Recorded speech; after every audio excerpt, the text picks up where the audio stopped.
quantidade de divórcios crescendo, as pessoas falando que o casamento é uma instituição falida, início e fim de ciclos, e o resultado, na maioria das vezes, é o mesmo.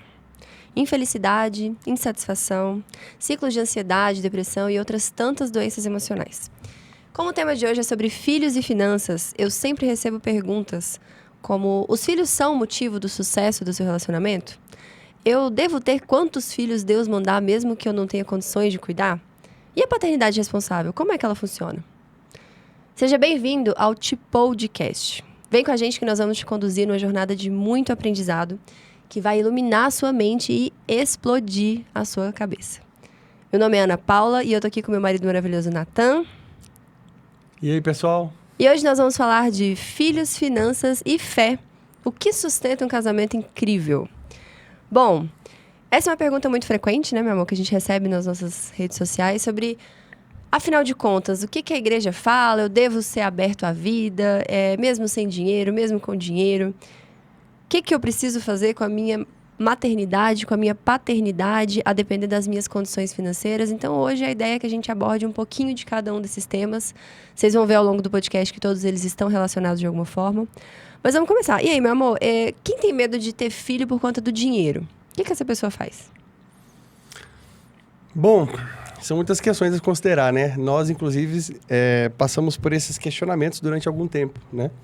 E aí, a partir de conhecimentos e muitas informações importantes, a gente vai construindo uma maneira sólida de resolver essas questões, né? Para que a gente possa construir uma vida feliz, né? Que no final das contas, quem pensa em ter filhos ou não ter filhos está pensando assim, cara, qual que é o caminho que eu vou ter para ter uma vida feliz, né? Todo mundo quer alcançar a felicidade. E o que faz com que a gente alcance uma felicidade que está distante dos homens comuns é a visão da transcendência, ou seja, a visão de algo superior. É o que eu costumo dizer muitas vezes que eu sou católico, mas eu não sou chatólico, né? Eu gosto de falar sobre as coisas que fazem sentido para os seres humanos, afinal eu sou um ser humano. E quando eu me limito a olhar aquilo que está na minha frente somente, né? Somente o olhar material, quando eu avalio os filhos somente por esse viés, quanto custa, qual o trabalho que dá, e principalmente quando ter filhos é um sonho para que eu seja feliz, né? Isso é uma visão, queira sim, queira não, puramente material. E isso limita a capacidade da minha alma, que é de pensar muito além disso. É a alma do ser humano, né? Ela possibilita que ele pense além daquilo que está no seu próprio campo de visão. E essa visão transcendente te faz também te dá a possibilidade também de ter, por exemplo, uma nobreza transcendente, né? De ter um amor transcendente. E isso, consequentemente, te faz muito melhor. Então, não quero ter filhos por questões financeiras, né? A gente vai falar um pouco sobre qual que é o regimento que nós seguimos, né? Qual que é o ensino que nós seguimos, e cada um vai tomar a sua... Quer dizer, cada um vai avaliar aquilo que acredita, que é certo, que é errado, né? A gente vai tentar dar uma certa profundidade a esse tema. E o objetivo é fornecer a base do que a gente está falando, né? Porque muitas vezes, quando eu falo sobre esse tema nas redes sociais, eu vejo uma reação das pessoas do tipo, pra você é fácil, com a vida toda organizada, você não precisa pensar no dia de amanhã. Primeiro que essas pessoas nem sabem, né? Se de fato eu preciso ou não pensar no dia de amanhã, mas eu entendo essas colocações, porque como o Nathan colocou, essa visão materialista não é só a questão do dinheiro, né? É a questão da objetificação do ser humano. E isso não acontece só com a maternidade, isso acontece também nos relacionamentos. Então, a gente observa que eu coloco o outro como objeto quando eu não levo em consideração a alma dele. Quando eu olho para ele somente sobre o aspecto material, somente, seja pelo aspecto do corpo, quando eu busco no outro apenas o prazer, seja no aspecto da realização de um sonho, quando eu olho para um filho e falo assim, eu sempre sonhei em ser mãe. Então, eu quero esse filho a qualquer custo. Então, eu vou recorrer a qualquer método para que esse filho venha ao mundo. Eu não estou considerando a transcendência daquela pessoa, né? Eu não estou considerando que ele está diante de mim uma alma. Então, nas duas situações, a gente está falando da mesma materialidade, digamos assim, né? Tanto quando eu utilizo as pessoas como fonte de prazer e só isso, não penso em mais nada, tanto quanto eu estou realizando um sonho com base nesse filho. Por que a gente fala tanto sobre isso, né? Porque essa questão de finanças, ela bate muito nos casais que estão tentando controlar tudo, né? Eu estou tentando ali controlar quem será meu filho, que horas que ele vai nascer, que condições eu vou ter. E tem um aspecto interessante dessa ilusão de controle, né? Que é a imprevisibilidade da vida. Às vezes você calcula tudo e as coisas simplesmente acontecem de uma forma diferente. E o grande problema de calcular, é claro que, como a gente bem colocou aqui, né? A questão da prudência é um quesito a ser levado em consideração. Mas a questão de calcular, ela vai derivando em ações cada vez mais graves, né? E aí eu estava falando hoje sobre isso. A questão dos exames pré-implantacionais nos embriões de fertilização in vitro. Você escolhe pelo padrão de saúde daquele embrião, né? Então, por um teste genético, se você identificar que ele tem uma maior propensão a desenvolver uma doença grave, você pode escolher não implantá-lo. Então, eu estou fazendo uma seleção da vida com base na saúde. Para quê? Para que caiba nos meus planos. Eu não quero incluir nos meus planos aquela vida na sua totalidade, né? Porque uma vida tem doenças. Eu posso ter, você pode ter, qualquer um pode ter.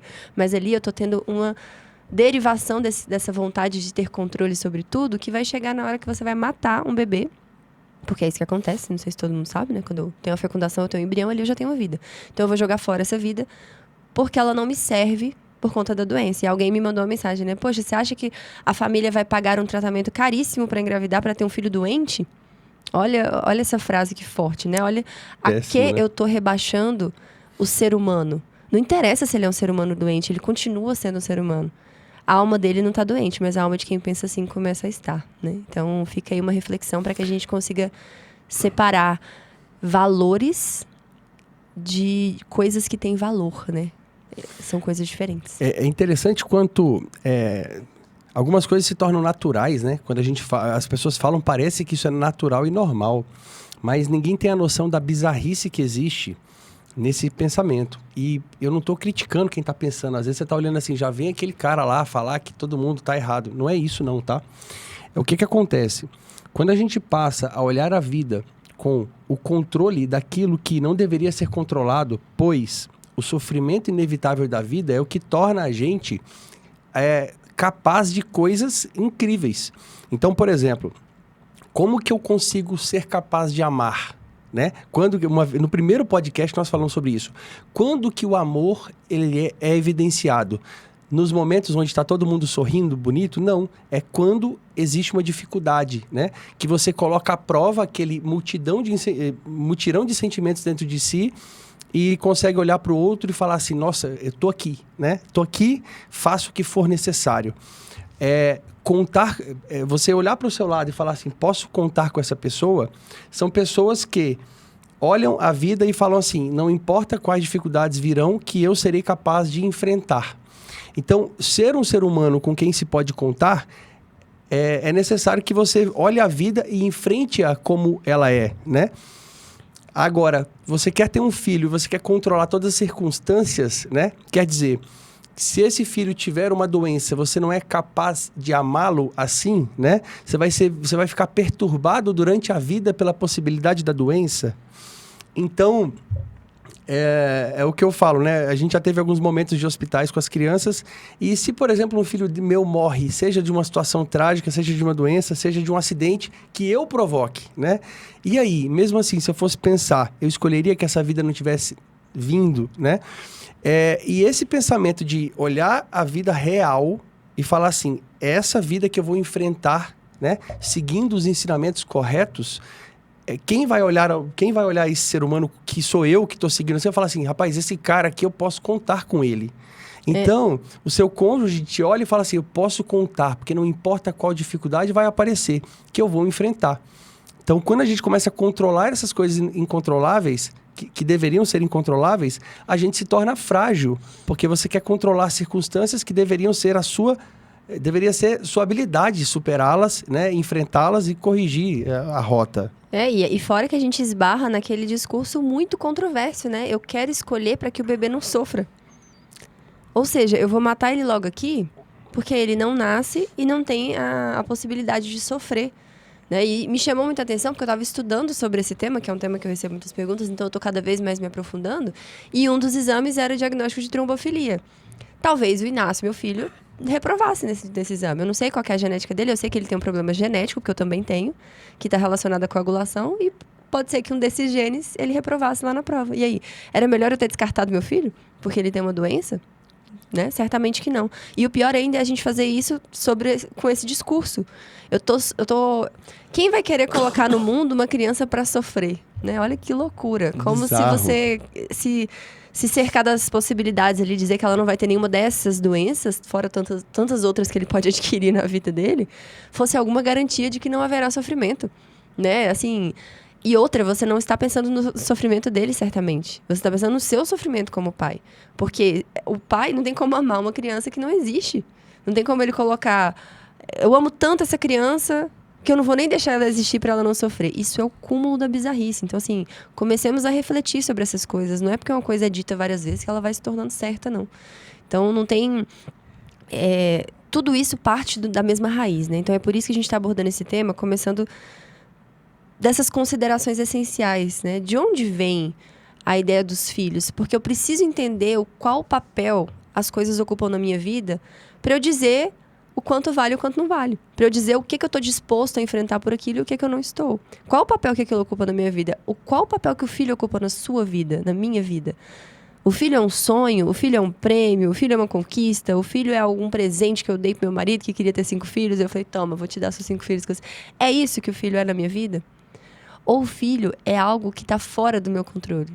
Ou o filho é algo que precisou de mim, precisou da minha participação, mas ela sozinha não faz o filho. E aí cai também em outra questão, né? Nossa, vocês não usam método contraceptivo, como que vocês não têm 15 filhos? É porque não é assim que funciona. Existe um mistério indissociável para a geração da vida acontecer. Quando a gente vai compreendendo essas questões, parece às vezes muito distante, muito abstrato, né? Mas não é. Quando a gente vai compreendendo melhor essas questões, a gente vai conseguindo dar mais peso às coisas que realmente precisam dele. Então você vai vendo até onde vale a pena se esforçar.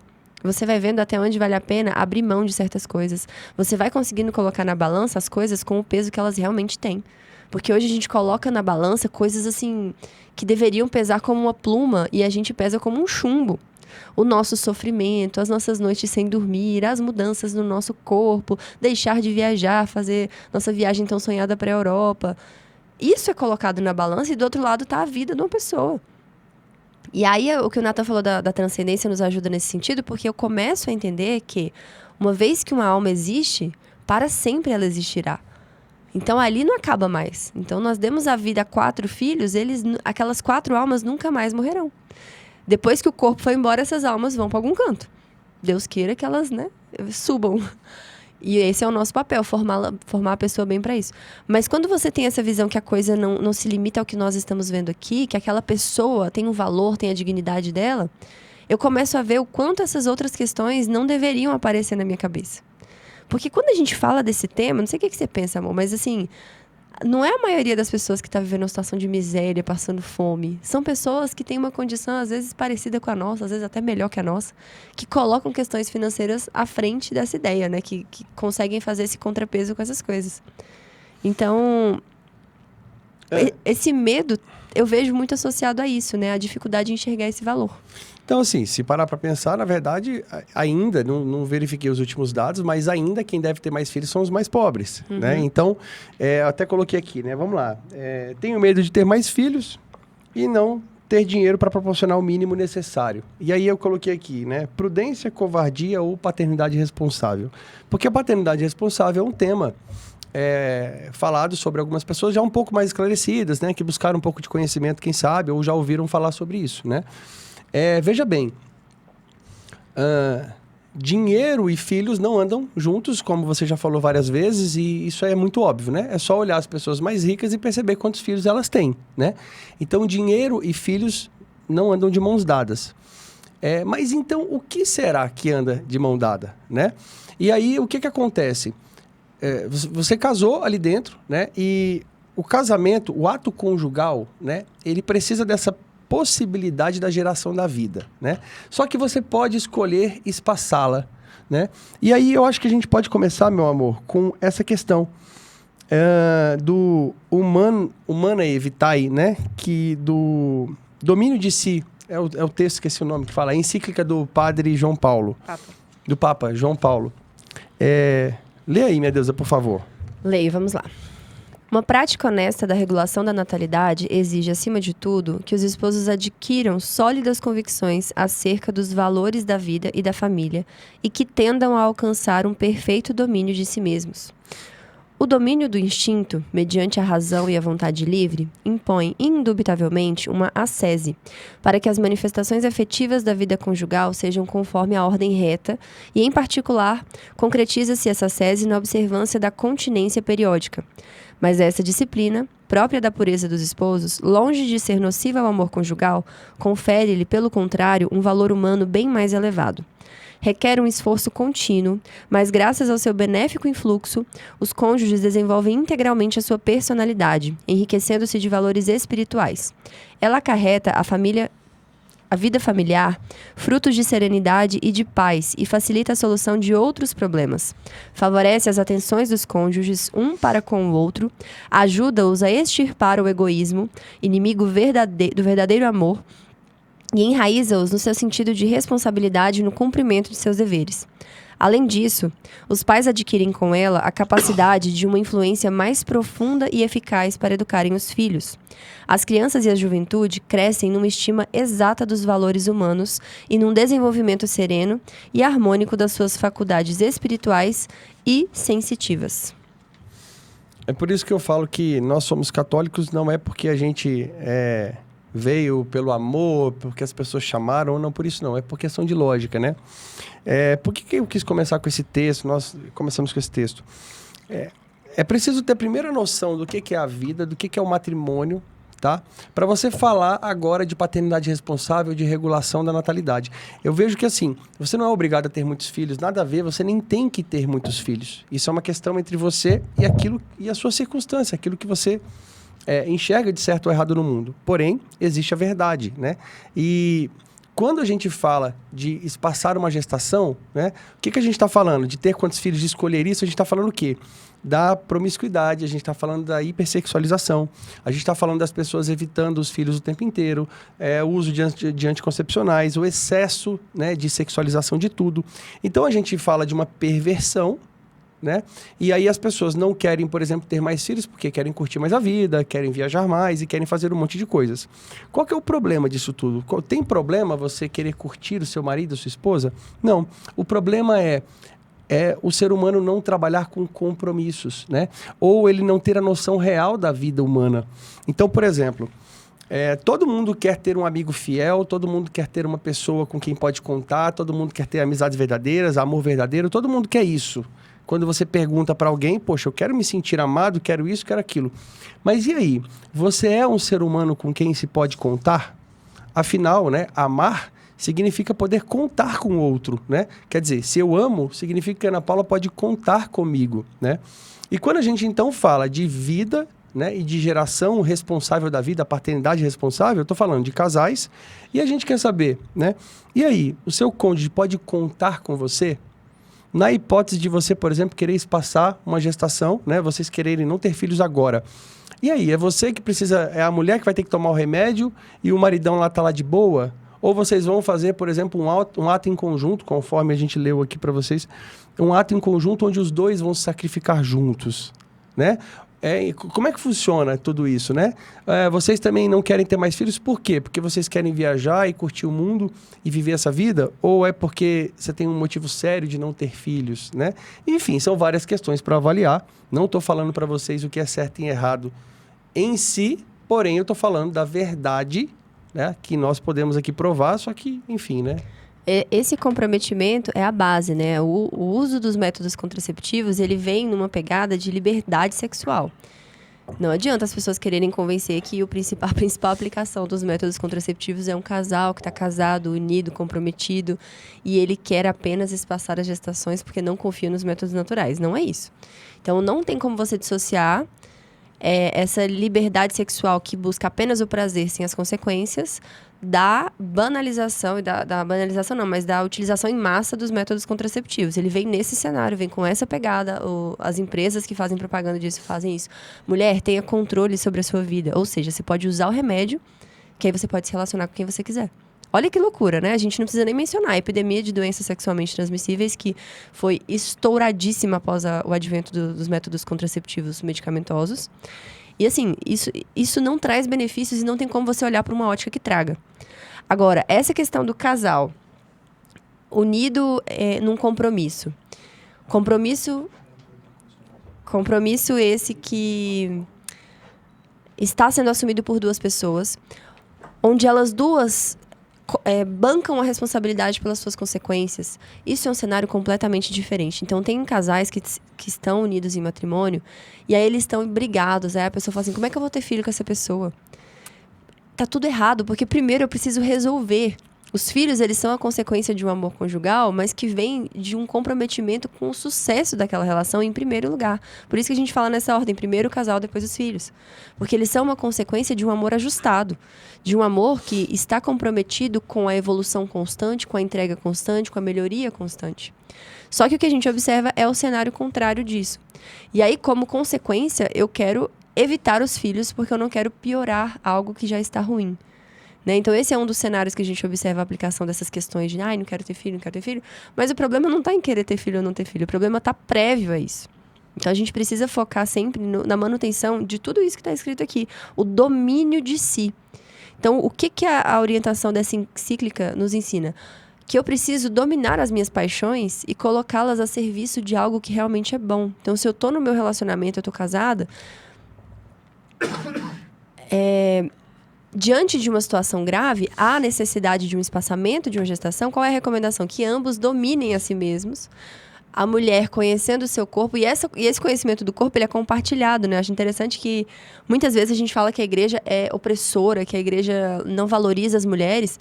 Mas o método de espaçamento, né, de controle de natalidade que a igreja sugere aos casais que tenham esses motivos justos, é um método justamente baseado na cumplicidade. Onde a responsabilidade, esse é o único método onde a responsabilidade é dividida entre os dois. Do contrário, é sempre culpa da mulher. É sempre culpa da... Mas você não tomava remédio? Ah, mas você falou pra mim que você usava DIU. Nossa, mas você falou pra mim que você... É isso que acontece, gente. Basta dar uma olhada. Então, como é que você quer me falar que isso trouxe liberdade e empoderamento pra mulher que agora carrega sozinha nas costas dela o ônus por ter uma relação fora de um ambiente de compromisso? O ato conjugal reservado ao matrimônio tem única e exclusivamente esse objetivo: colocar a possibilidade da vida humana chegar dentro de uma atmosfera de compromisso, de duas pessoas que estejam dispostas a assumir aquilo ali sem ter que tornar aquilo um imbróglio judicial, sem ter que tornar aquilo um pesadelo. É só isso, entende? Mas é um só que é muito profundo e que exige um conhecimento, exige uma busca e exige uma vontade de compreender esses movimentos para que você não piore os problemas. Então, quando a gente fala de prudência, covardia ou paternidade responsável, a base para a gente responder o que é, ao que estamos diante, é entender como foi construído essa relação, né? Será que você tem alguém que está do seu lado, com essa pessoa você pode contar no sentido de, na hora de precisar do sacrifício, você vai estar comigo? Ou você vai estar comigo só na hora que o prazer estiver disponível? Porque isso aqui tem tudo a ver com aquela promessa que a gente fez. Na saúde, na doença, na riqueza, na pobreza, por todos os dias da vida, até que a morte o separe. Essa frase, ela não é falada de modo aleatório. Ela é falada para que você tenha consciência de que o compromisso que você está prestes a assumir engloba uma série de coisas que não são só as coisas boas e bonitinhas, que fazem parte do tal sonho. Meu sonho é casar, mas eu acabei me separando. Porque eu não imaginava que eu ia ter que aturar certas coisas. Poxa vida. Então, assim, o problema do sonho, seja na paternidade, na maternidade ou no matrimônio, é que, geralmente, ele impede que a gente analise o todo. Diferente de quando eu tomo uma decisão racional, que, apesar de ser racional, ela pode ser profunda e ela pode ser pautada na transcendência, mas ela é uma decisão que te coloca de frente com a realidade. De frente com a realidade de que a dificuldade vai fazer parte daquele movimento, quer você queira, quer não. Mas uma vez que você assumiu o compromisso, você precisa viver aquela dificuldade, né? É interessante, tanto que a gente falamos algumas vezes sobre castidade, né? E nós não vivemos a castidade, infelizmente. Só que quando você casa, existe a castidade dentro do casamento, né? Que significa o quê? Por exemplo, vocês decidem não ter filhos, né? Então, quer dizer, naquele período fértil da mulher, os dois não vão praticar a castidade, ou seja, os dois não vão ter relações, né, sexuais. Por quê? Estão juntos no mesmo propósito. E fazer isso, né, que é o que o próprio texto fala, une o casal. E o que eu acho interessantíssimo, né? Dá base, dá força para que esse casal consiga educar melhor os filhos. Porque o que nós somos, né? Se não seres humanos, que se não estivermos, vamos dizer assim, orientados, a gente quer fugir o tempo inteiro para coisas que são mais prazerosas, né? O que é um ser humano, por exemplo, que foge, que fica perdido na vida, se não alguém que foi fugindo daquilo que era a sua responsabilidade de fazer. Então, quando os pais são orientados para coisas difíceis, para um compromisso sólido, ou seja, né, o que é uma castidade conjugal? Não queremos ter mais filhos, ou não queremos ter filhos agora, então a gente treina, a gente vive em castidade, a gente aumenta a nossa união, nosso entendimento ali, né? E aí você fica forte para aquilo e você aprende a controlar parte dos seus desejos, que inclusive esse é o desejo, né? Então, a castidade, de qualquer maneira, é inerente a um ser humano com quem se pode contar. E ela eleva o valor da vida, né? Você tá falando assim, eu não posso ter filhos agora, mas eu compreendo que o valor da vida humana é tão grande que ele faz valer a pena esse sacrifício que eu tô tendo de dominar a mim mesmo. Porque é um sacrifício, todo mundo sabe que não é fácil, né? Você dominar os seus desejos, as suas paixões. Mas você colocando a vida humana no valor que ela tem, você consegue viver esse sacrifício em comunhão, um sacrifício que une, um sacrifício que envolve os dois. E que a castidade também é aquilo, né? Castidade não é não praticar ato sexual. É entender o valor que ele tem. E saber que ele tem um momento, ele tem uma circunstância e que ele tem um compromisso necessário para arcar com as possíveis consequências. Então, quando eu me abstenho, eu não estou falando que isso é ruim. Né? A pessoa que vive em castidade, ela tá falando assim, ter relação é ruim. Não, ela tá falando assim, ter relação é bom, e é valoroso. Então, eu preciso cuidar para que essas circunstâncias sejam as circunstâncias certas para receber esse ato. Né? Perfeito, perfeito. E aí, uma outra coisa que a gente fala, eu que sou homem, por exemplo, né? Eu gosto muito dessa afirmação, né? O homem que foge da paternidade vive como adolescente, né? Quer prazer sem responsabilidade, né? Você casou ali com a sua esposa. E aí, existe a possibilidade de geração de filhos. E você fala assim, não quero filhos, né? Você está vivendo como alguém que a qualquer momento pode fazer aquilo que quer, né? Ou seja, o que orienta a sua vida são muito mais os seus desejos e vontades, a sua conveniência, do que propriamente a entrega para a responsabilidade. Natan, mas poxa, se desfrutar da vida, né, é algo bom, por que então que eu deveria evitar desfrutar da vida? É o que falamos no início do podcast. O ser humano, ele é dotado de uma alma, né? E você pode simplesmente achar que nada disso existe e olhar a sua vida material aqui. Porém, se eu te perguntar o que é lealdade, o que é amor, né? O que é amizade verdadeira, o que é consistência, se você conseguir explicar isso, você vai explicar isso num nível acima do que o ser humano material consegue fazer. Porque o ser humano material, que ele está olhando aqui, os seus desejos e vontades, a sua conveniência, o seu proveito da vida, ele está olhando aquilo que ele pode sentir no seu corpo, não naquilo que ele pode sentir na sua alma. Porque no final das contas, desfrutar demais te empobrece na alma. Você não consegue se olhar e ter orgulho de si se você só quer desfrutar. Você sabe que você é um ser humano com quem não se pode contar. Entende? Então, queira sim, queira ou não, a única maneira de você se elevar e ter uma confiança real, ou seja, a única maneira de você, materialmente falando, ser confiante de modo que ninguém consiga te colocar para baixo, é você ter uma confiança que beira o transcendente. E isso tem a ver com o desenvolvimento de virtudes, né? Ou seja, quando eu me caso com a Ana Paula e falo assim, olha, podem vir os filhos que vier, eu estou aqui. Não me importam quais responsabilidades vão chegar, o que eu vou ter que fazer, mas eu estou aqui. Eu construo em mim uma confiança inabalável, que independe do que a Ana Paula acha ou não, independe do que meus filhos acham ou não, eu sei o que eu vou fazer, né? Mas para que então você se esforça desse jeito? É justamente por isso. Eu me torno um ser humano com quem se pode contar, eu me torno um pilar. E esse pilar é mirado na virtude. E a virtude da lealdade, da amizade, do amor, esses sentimentos nobres, né? eles não são coisas basicamente materiais, porque materialmente falando, a virtude ela só se coloca em xeque quando você não tem que ser virtuoso e é. Ou seja, somente quando a sua carne, a sua matéria é contrariada é que a virtude é colocada em prova. Por isso que os sentimentos nobres, aquilo que se eu te perguntasse, se você admira no outro, entende? Você fala assim, pô, admira aquele cara, o que aquele cara é assim. Pô, isso é o que você tem que desenvolver. Então, é por isso que, quando a gente fala de um homem que não quer ter filhos, foge da paternidade, é uma pessoa que quer ver como adolescente, quer ver como alguém que ainda não tem suas virtudes desenvolvidas, né? Quer ver como alguém que quer ter liberdade, né? E essa liberdade te prende o quê? No seu mundo material. Quando a minha prisão de ter muitos filhos me liberta do quê? Me liberta para o mundo das possibilidades, da transcendência, das virtudes, onde eu consigo só ver felicidade na minha vida o dia inteiro.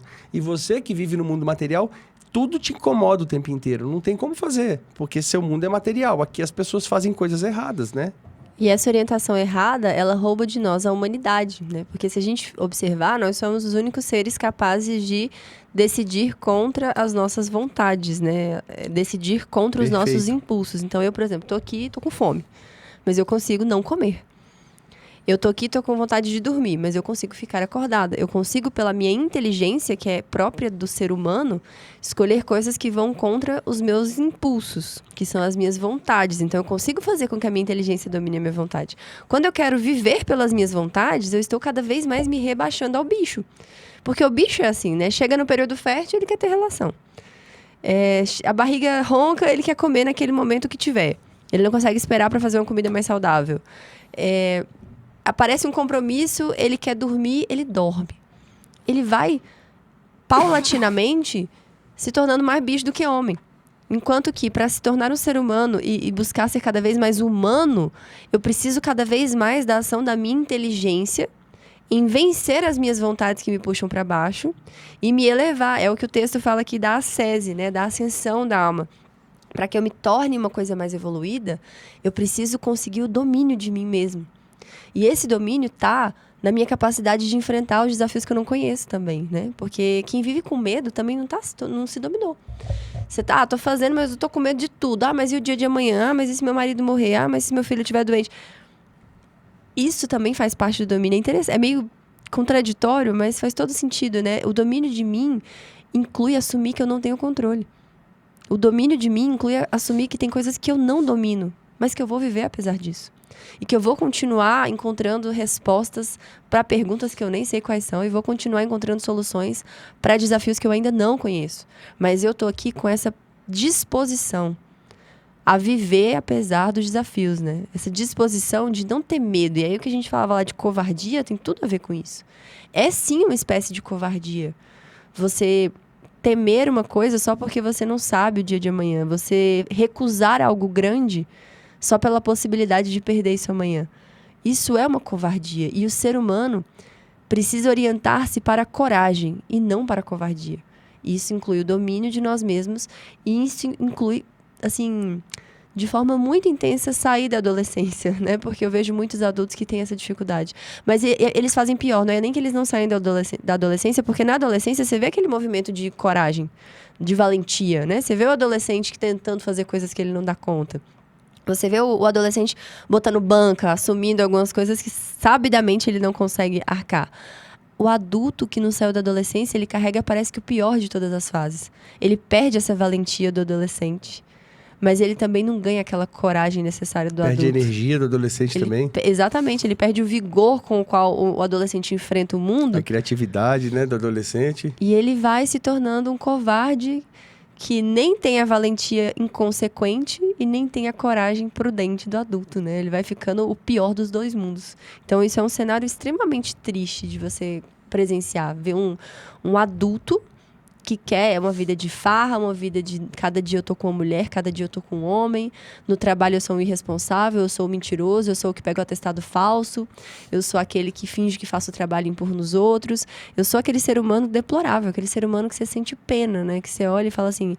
E se acha muito esperto, porque fala assim, eu não vou ter filho, não. Pra me dar trabalho, eu prefiro dormir a noite toda.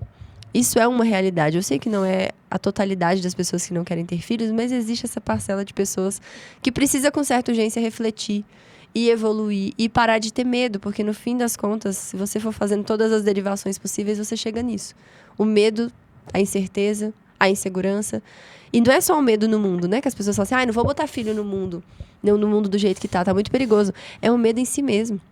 É o medo de você não dar conta de educar esses filhos. É o medo de você não dar conta de fazer a parte que lhe cabe. E é claro que não são todas as partes que nos cabem, né? No processo de formação de um ser humano. Mas boa parte nos cabe enquanto pais. E às vezes é esse medo que te paralisa diante da possibilidade de ter um filho. A frase não é assim, nossa, como que eu vou criar um filho para esse mundo, né? Mas a frase é, como que eu vou criar um filho? Sabendo quem eu sou, sabendo das minhas limitações. A solução não é paralisar diante desse medo, mas é trabalhar justamente para você vencer essas fraquezas que a gente vai carregando ao longo da vida, né? Se a gente não cuidar. Não, perfeito, perfeito mesmo. E quando a gente fala de questões financeiras, de covardia, paternidade responsável, medo e tudo mais, né? A gente fala assim, o que acontece? Sem romance, né? Eu tô aqui numa situação difícil, por exemplo, quando eu conheci a Ana Paula, nem de longe a nossa situação era difícil, mas também, nem de longe, era o que é hoje, né? E cada casal se conhece de um modo ali, vai ter uma condição financeira específica e tal. O grande detalhe é o seguinte, tá? E aí, vou ter filhos ou não vou ter filhos, né? Se você espera as condições ideais, quais serão elas, né? Mas o homem, por si só, e a mulher, né? Eles juntos formam ali um grupo onde o homem tem o papel de falar assim, cara, vai vir uma vida. Quais serão os desafios que agora eu tenho que enfrentar para proporcionar para essa vida aquilo que essa vida precisa, né?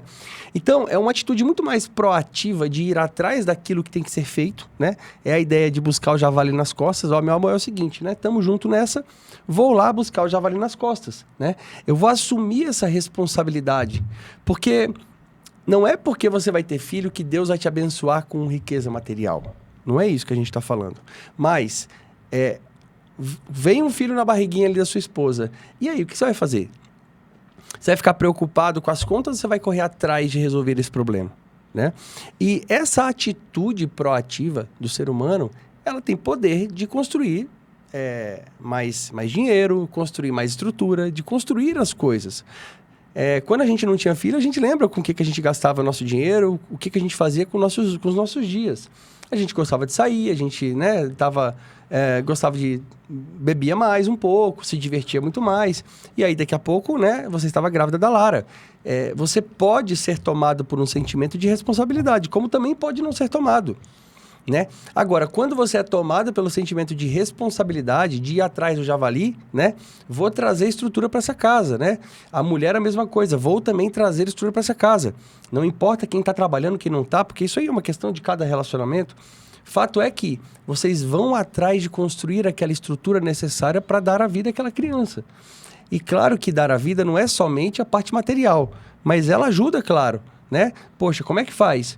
Eu devo ter filhos se eu estiver morando num barraco de madeira embaixo da ponte? Não, mas isso é um motivo grave, né? Mas e aí, você está vivendo um casamento de acordo com o que tem que ser vivido? Aí que é o detalhe, né? Então, essa noção de que tenho filho, e aí, não tenho dinheiro. Tá, mas se você tiver, você vai correr atrás? Porque senão você está vivendo a questão da preguiça, do comodismo, né? E tá sendo um ser humano com quem não se pode contar. E o grande detalhe do ser humano... Desculpa, pessoal. O grande detalhe do ser humano é ele olhar a vida e falar assim, cara, não importa quais dificuldades venham na minha frente, eu vou enfrentar, né? E no resumo da ópera, que a gente vai falar aqui sobre isso, né?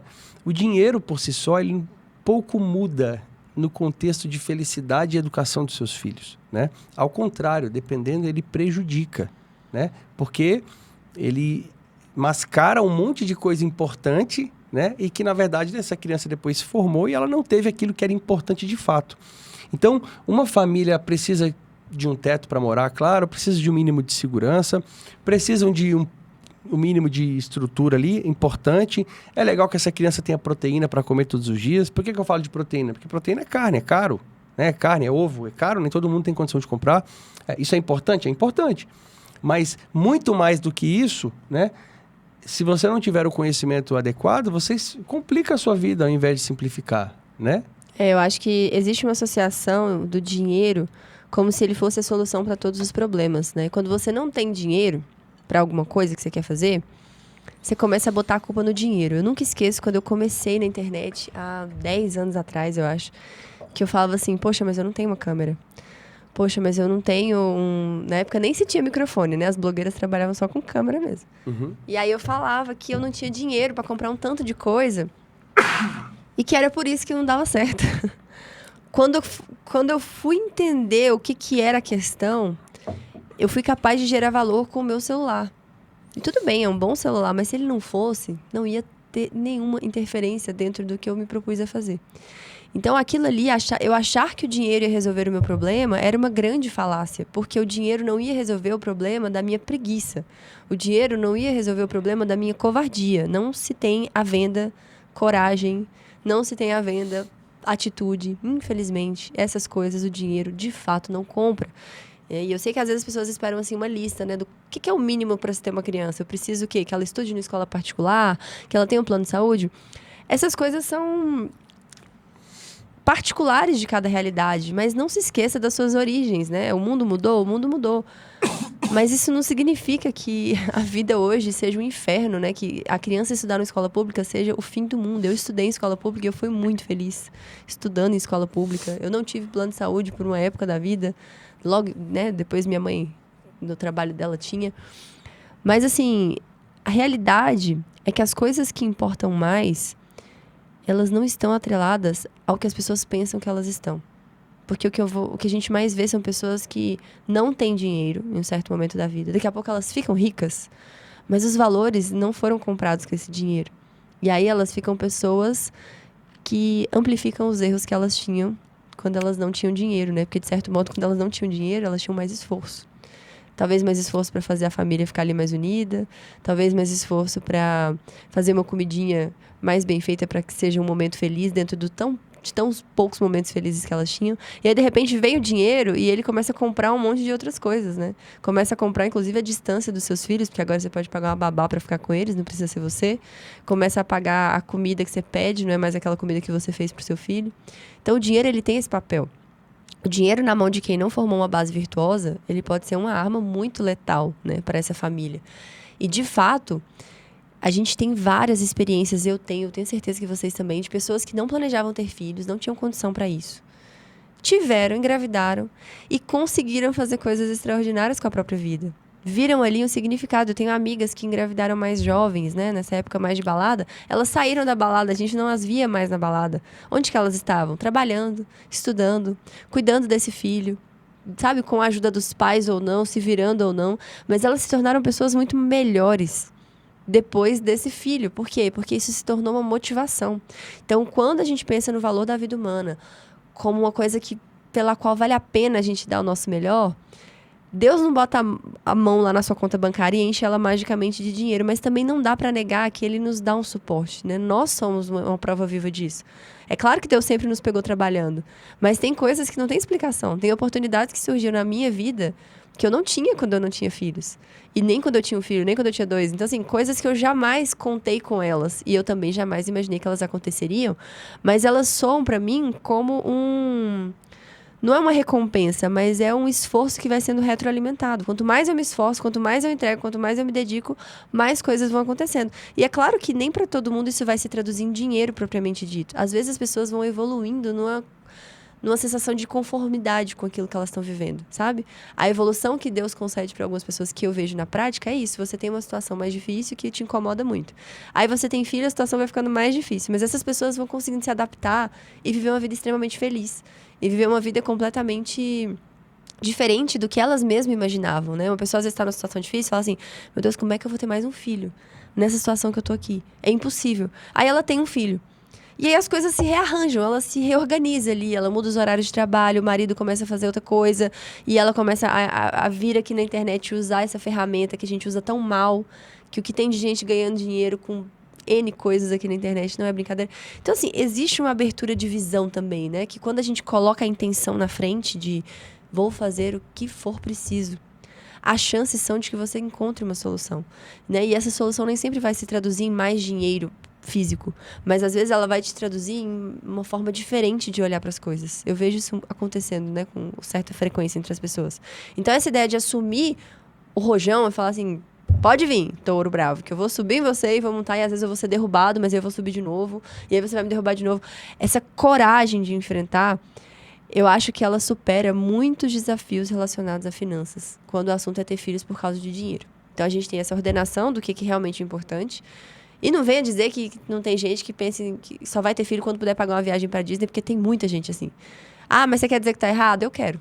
Eu quero dizer que tá errado. Se você falar que você tá colocando acima da vida de uma pessoa a possibilidade de ver um bando de gente fantasiado, pra mim isso é erro mesmo. Não tem ponderação nenhuma a esse respeito. Pra mim isso é uma desorganização. Se você tem condição de levar pra Disney, parabéns. Agora, se você coloca isso como impeditivo pra dar à luz a alguém, pra receber uma vida que precisa de você pra existir, isso é bem ruim mesmo. Não tem nem o que dizer, assim, é bizarrão, né? Se eu só vou ter filhos porque eu quero ter condição de levá-lo pra Disney e pagar a faculdade de medicina dele, eu tô me depravando não, né? Me enferrujando. Eu tô falando o seguinte, cara, eu vou ter um filho agora e daqui a 15 anos eu não tenho condição de transformar a minha realidade. Você tá falando que você não é capaz de fazer isso, né? Você tá falando que daqui a 15, 20 anos você não tem condição de lutar por aquela vida, por aquelas vidas que vão vir para fazer melhor, né? Então, assim, é bizarro. Mas claro que isso aí tudo também representa aquilo que aquele ser humano acredita sobre a possibilidade de ganhar dinheiro, né? Para a maior parte das pessoas não é tão fácil assim. Precisa sair... Cara, precisa estudar, precisa aprender, precisa se arriscar, e tem muito mais coisas. Mas só pra gente, antes da gente ir pro próximo tema... Esses discursos também colocam a pessoa pobre como uma inferioridade absurda, né? Como se uma família que estuda... Os filhos estudam na escola pública, o pai não ganha tão bem, não dá pra ir no shopping, tem que viver em casa. Essas pessoas vivem uma vida... Elas são felizes também. É possível que exista ali uma vida normal. Uma vida simples, uma vida que tem as suas dificuldades, uma vida que vai ser muito custosa durante um período do tempo, especialmente com criança pequena, que adoece e tudo mais. Mas eu nunca vi uma família que enfrentou essas dificuldades olhar pra trás e falar, por que eu fiz isso? Por que eu fui ter esses filhos? Muito pelo contrário.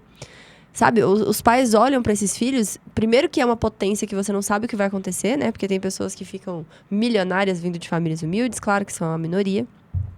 Mas tem pessoas que vivem uma vida bastante normal.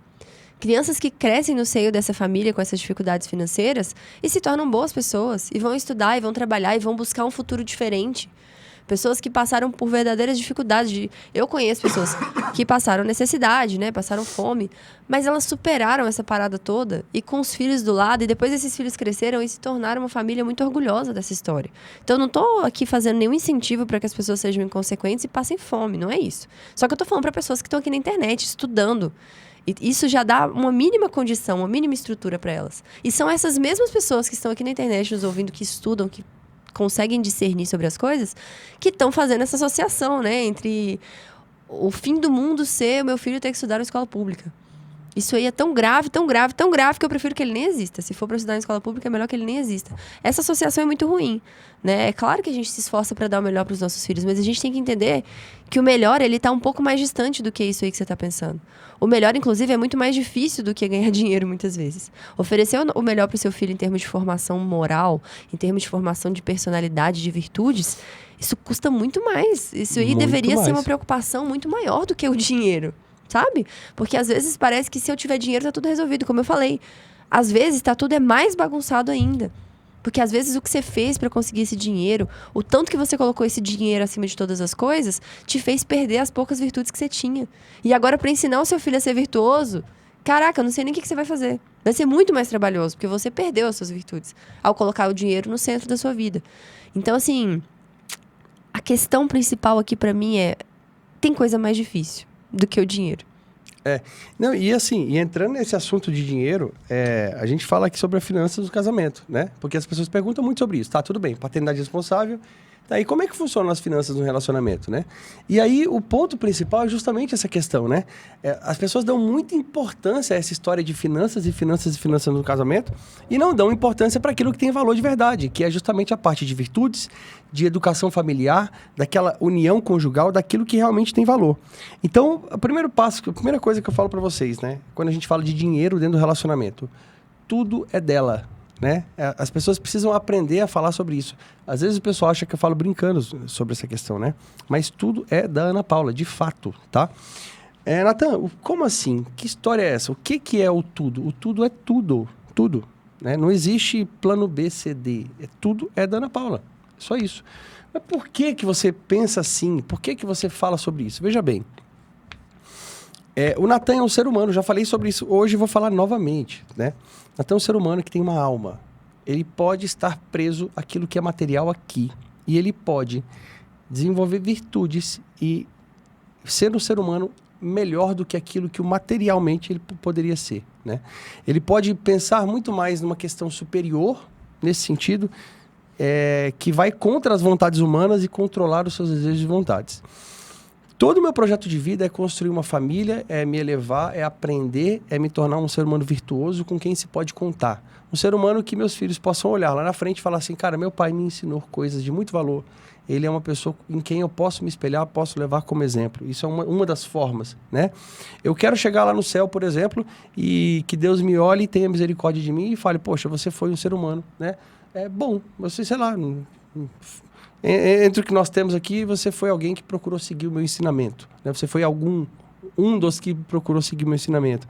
Então, assim, eu quero que minha esposa me olhe e fale assim, cara, eu posso contar com essa pessoa. Se o meu casamento acaba, eu não tenho nada disso. Acabou. Não tenho nada disso. Então, esse dinheiro que eu teria, se parte desse dinheiro for meu, ele não tem valor nenhum. Ah, tá, mas o que você poderia pegar esse dinheiro e ir pra praia e viajar e fazer... Cara, veja bem, eu dedico a minha vida a construir virtudes. Eu não dedico a minha vida a construir dinheiro. Eu construo dinheiro, eu trabalho para ganhar dinheiro, para ter condições financeiras. Isso mas a minha vida é dedicada a construir virtudes, a construir uma família. Se essa família se acaba, por isso que quando a gente fala sobre o que é de quem, não existe o que é de quem, é uma só carne. Agora, se um dia isso aqui tiver que ser dividido, não tem sentido nenhum. Não tem o que eu dividir. É tudo dela, porque tudo que eu tenho acabou, de fato. E aí eu vou ter que trabalhar, entender onde que eu errei, entender o que eu acertei, entender o que foi feito de errado nisso aqui. Agora, para construir dinheiro, para quem construiu dinheiro até um certo momento, você separou, é só você construir de novo. Dinheiro você constrói. Você aprende formas de construir isso, você ganha relacionamento. Mas, olha só, a partir das minhas virtudes, a partir daquilo que foi construído até aqui, quando se fala de dinheiro, se eu tenho que um dia abrir mão de tudo, não me importa muito, porque rapidamente eu vou alcançar uma condição financeira boa de novo. Por quê? Porque eu adquiri habilidades e virtudes. Então, essa história de que o que é de quem, né? Como é que a gente trata o dinheiro no relacionamento, parte de tudo isso que você falou, de fato, né? O que o dinheiro, qual que é o papel do dinheiro que está ocupando na vida do relacionamento de vocês, né? Vocês são daqueles de que tem que ter a continha da diversão, tem que ter o dinheiro daqui, cara, não é assim que funciona, né? Porque onde a carne é só uma, também um só é o espírito, que é o que nós usamos, praticamos na nossa casa.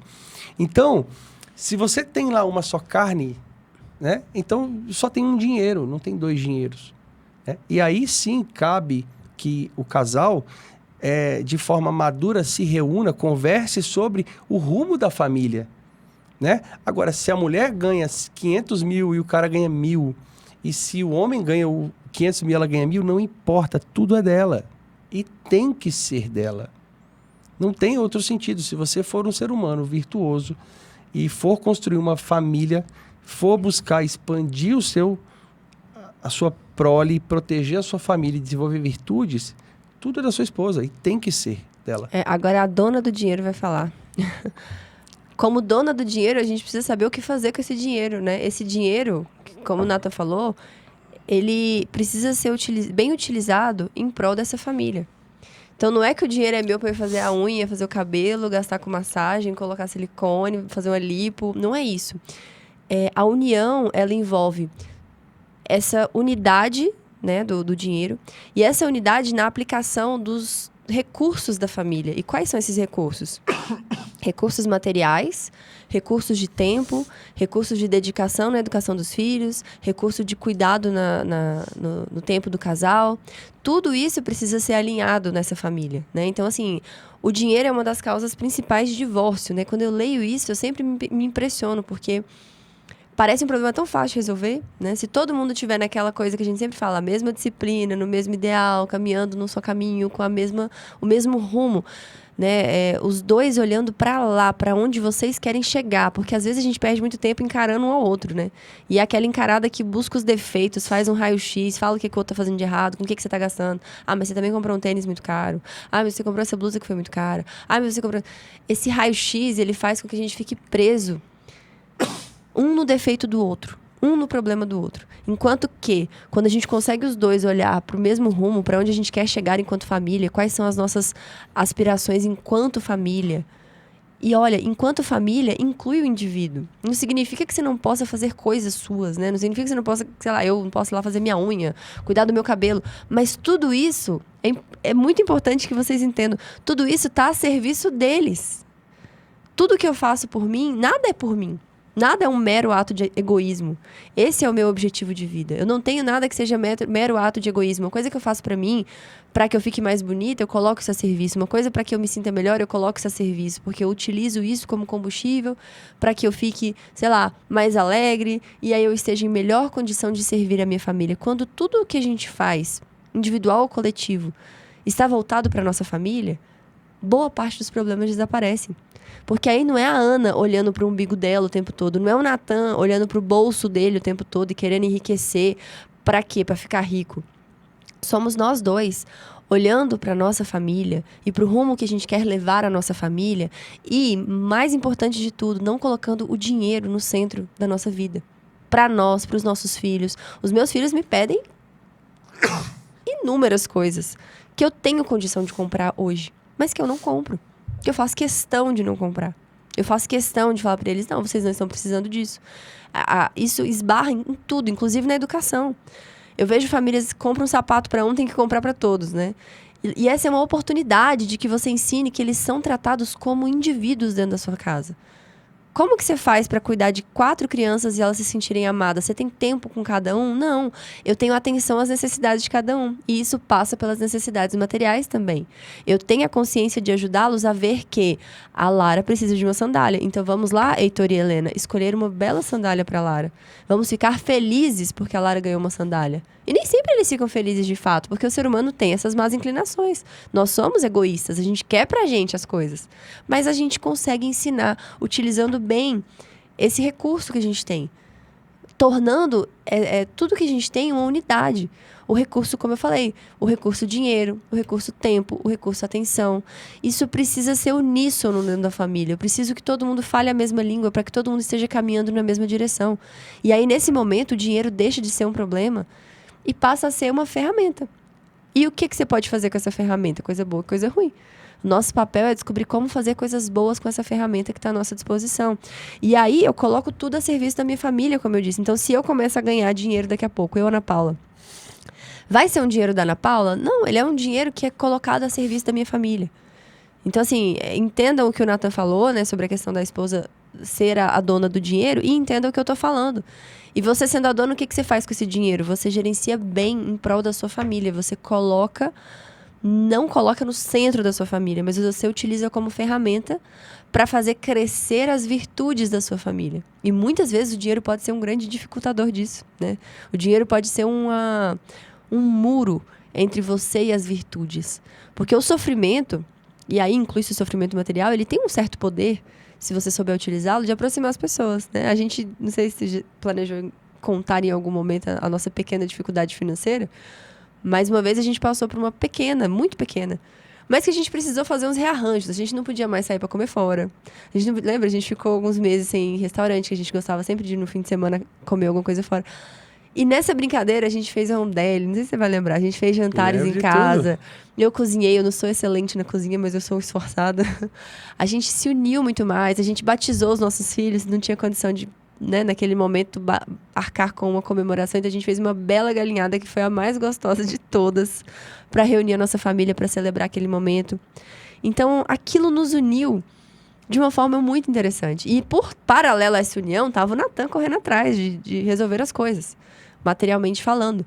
Mas aquilo, pelo menos pra mim, foi uma experiência muito positiva, né? As crianças queriam as coisas e eu falava, o Natan não participava muito dessa negação, mas eu que estava no dia a dia, mãe, eu quero tomar sorvete. Não, hoje a gente não vai tomar sorvete, hoje a gente vai fazer outra coisa. Ah, mãe, mas eu quero uma boneca nova. Não, a gente não vai comprar, a gente vai fazer... Então a gente foi redescobrindo formas de reunir essa família e ficou uma coisa muito mais gostosa, sabe? E hoje a gente, enfim, superamos essa fase, a gente já tem outras possibilidades, mas vira e mexe eu me pego lembrando disso, de como foi interessante ver o nosso movimento de união. Ao invés... E aquele momento podia ser um momento de desunião. Eu estava grávida da Helena, né? Eu podia ter tido outra reação também.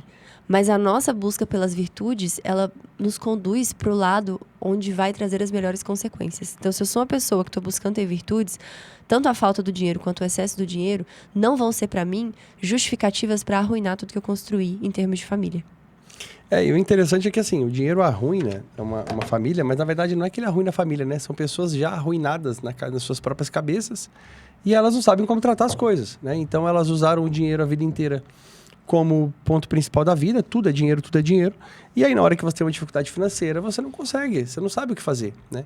E graças a Deus, né, graças ao milagre divino, a gente não era orientado a isso. Então, quando a gente teve essa dificuldade financeira, a gente simplesmente reuniu, tratamos o que tinha que tratar. Eu fiquei umas noites sem dormir até encontrar algumas soluções, trabalhava muito até resolver o problema. E assim foi feito, né? Não teve estresse. E, de fato, né, eu e a Ana sempre conseguimos aproveitar o máximo de todos os momentos, né? A gente não consegue, e graças a Deus isso é uma incapacidade, a gente não consegue estar em algum lugar, seja sentado numa grama, seja numa situação difícil, seja numa situação fácil, a gente não consegue não aproveitar o máximo daquilo, eu e ela, né? Então a gente olha um para o outro e a gente resolve as coisas, a gente faz o que tem que ser feito, a gente se abraça, se aperta ali e toca o barco, né? Poxa, você pode não ter uma união assim, mas é possível se orientar para o lado correto, vamos dizer assim, para o objetivo correto. Porque eu e ela temos um alinhamento de objetivo, a gente sabe aquilo que tem valor e aquilo que não tem, e aquilo que a gente achava que tinha, que a gente viu que estava errado, a gente foi corrigindo durante o processo, né? E eu escrevi aqui, meu amor, um negócio interessante, que geralmente era muita polêmica, né? Uhum. Eu escrevi aqui assim, pessoal, olha, o dinheiro não traz felicidade, né? E aqui está escrito, felicidade verdadeira envolve sentido, amor, virtude e comunhão, né? E nenhuma dessas coisas pode ser comprada. Fantástico. Né? E veja bem interessante, ó. A verdadeira felicidade envolve sentido. Você não consegue comprar sentido. Se você é um ser humano, como eu conheço várias pessoas, que você é orientado somente para ganhar dinheiro, tá? Você quer ganhar dinheiro, quer ganhar dinheiro, quer ganhar dinheiro, quer ganhar dinheiro. É isso que você quer fazer, você quer viajar, você vai buscando coisas muito malucas para você sentir prazer.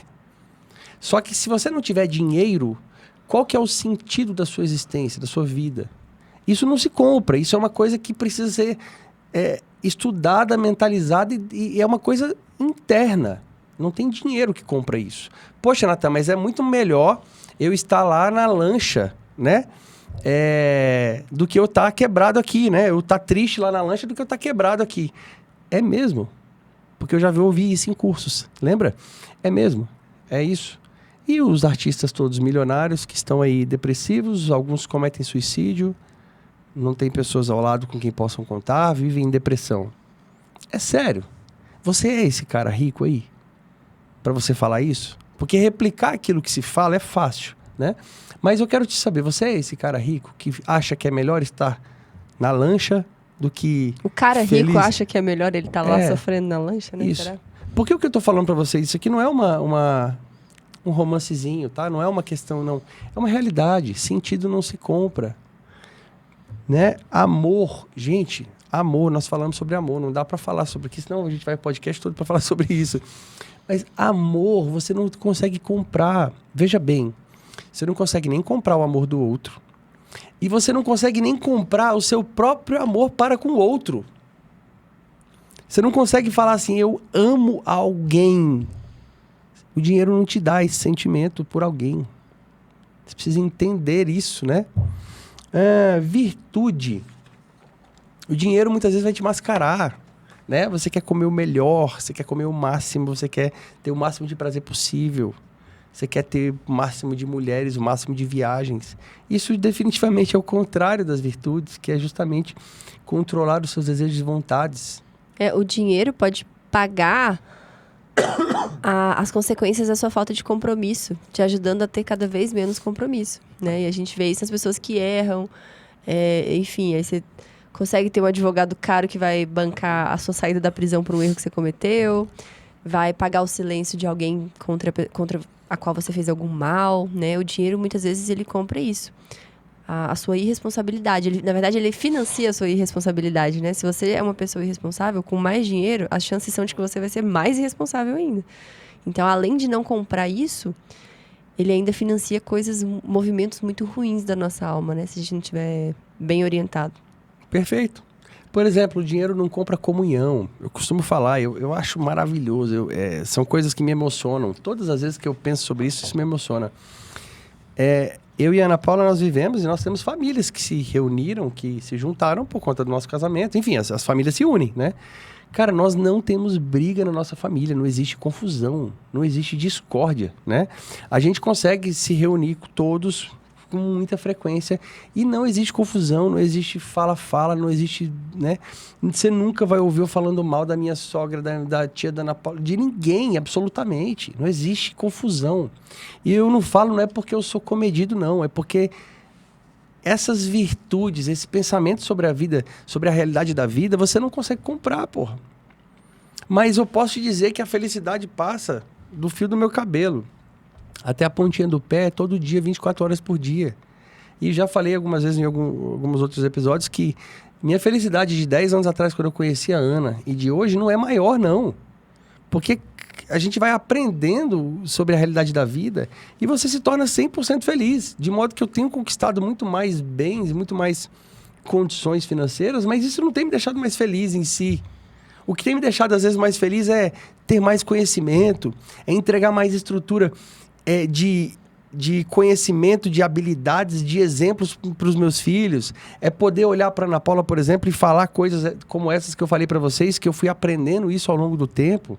Entende? Isso sim que me deixa muito mais feliz, muito mais seguro. Hoje eu falo que não tem um tanque de guerra que me derruba do meu objetivo, né? Então, essa questão, ela não tem nada a ver com a parte financeira em si.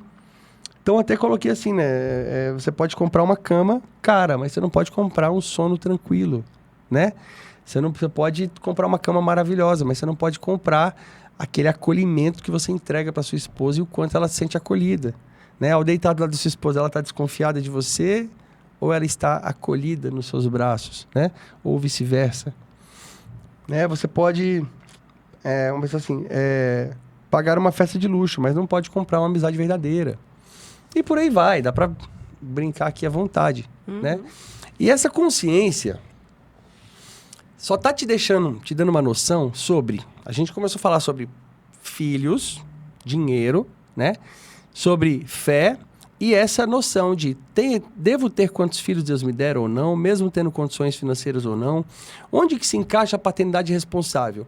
Primeiramente se encaixa na consciência sobre as coisas, né? Sobre a vida humana, sobre a disposição do ser humano em ser melhor, em desenvolver virtudes, sobre o que é o dinheiro.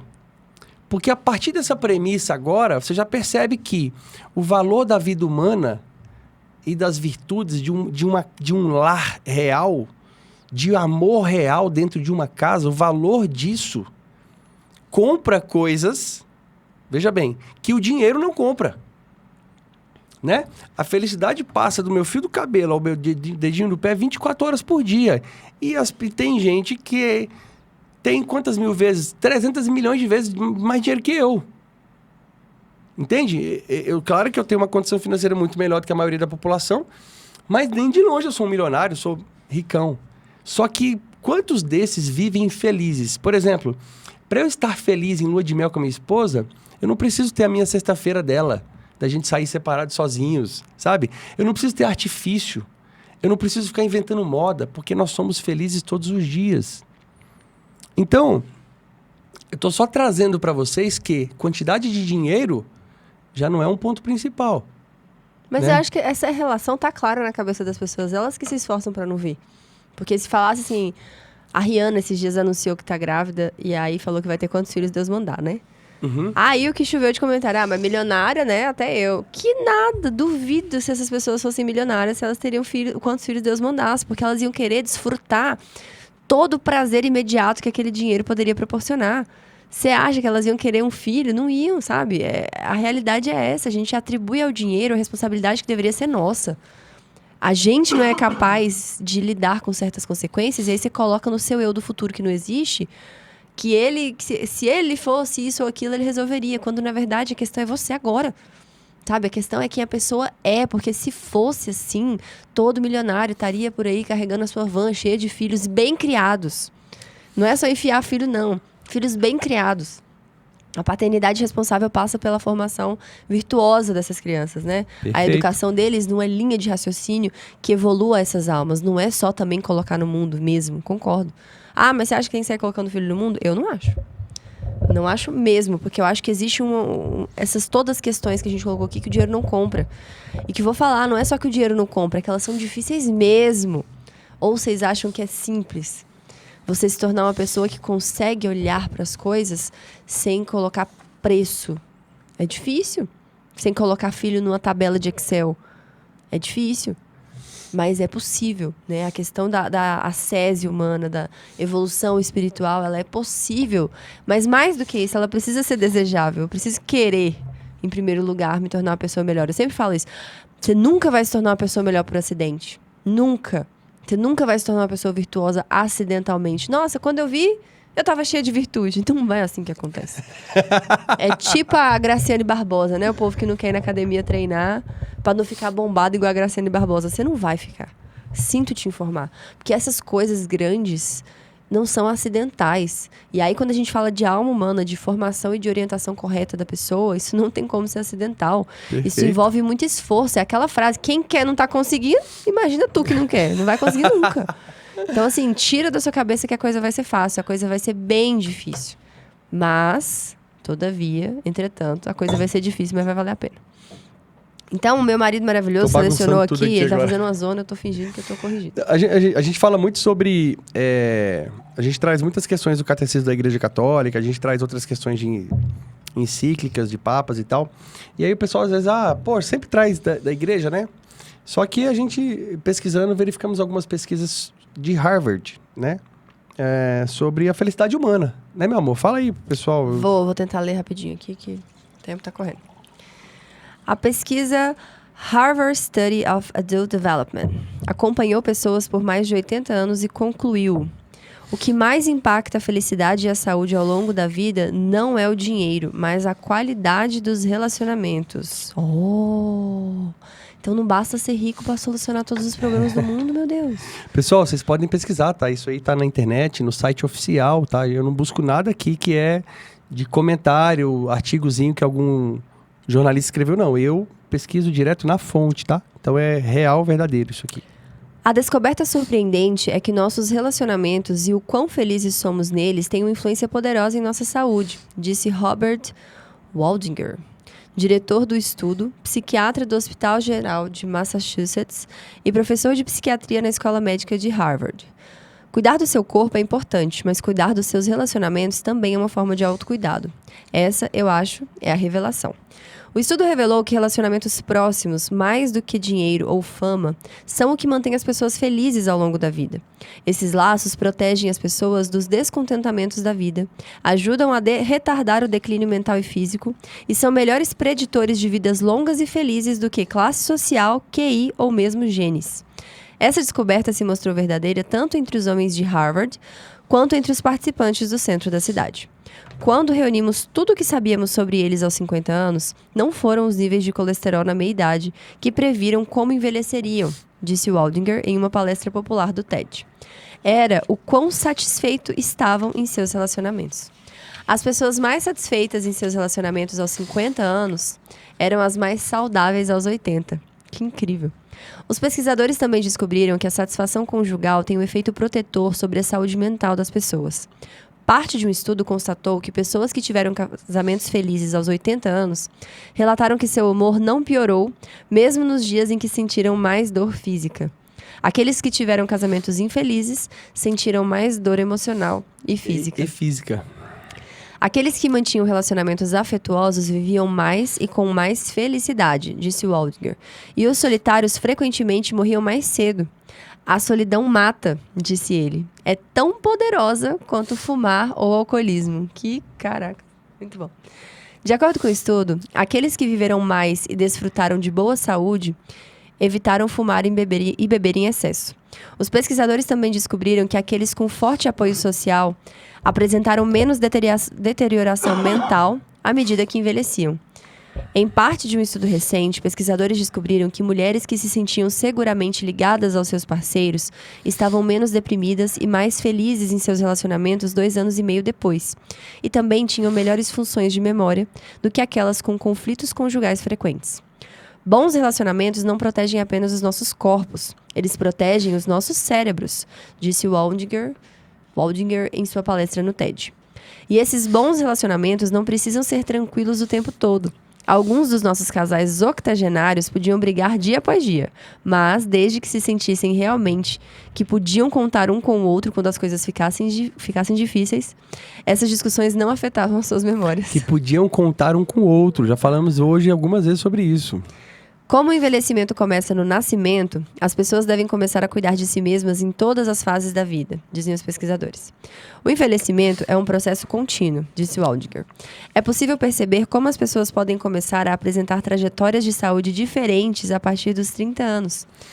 De modo que, cuidando bem de si mesmo desde cedo, você pode se preparar para um melhor envelhecimento. O melhor conselho que posso dar é: cuide do seu corpo como se fosse precisar dele por 100 anos, porque pode ser que você precise. Muito bom. Pessoal, você vê que interessante, assim, né? Poxa, uma pesquisa de 80 anos de Harvard. Natan, poxa, as pesquisas, você tanto fala sobre cientificismo, a gente precisa avaliar aquilo que lemos, aquilo que estudamos e fazer uma análise correta sobre as coisas, contemplar a realidade por si só, né? E essa pesquisa faz algum sentido interessante, né? Traz pra gente bons aprendizados, que de modo que, se você acreditar nessa pesquisa, você só vai ter uma vida melhor, né? Você vai evitar confusão. Mas olha que interessante. Se externamente, né? Vamos supor, se eu for um marido que gero insegurança na Ana Paula, externamente vai dar pra ver sempre ela com um olhar, a maneira dela se portar. Se externamente a minha maneira de ser, gerando insegurança e provocando a Ana Paula, gera nela uma sensação visível ao olhar humano, você imagina o que não gera internamente. Porque o nosso corpo todo se move, né?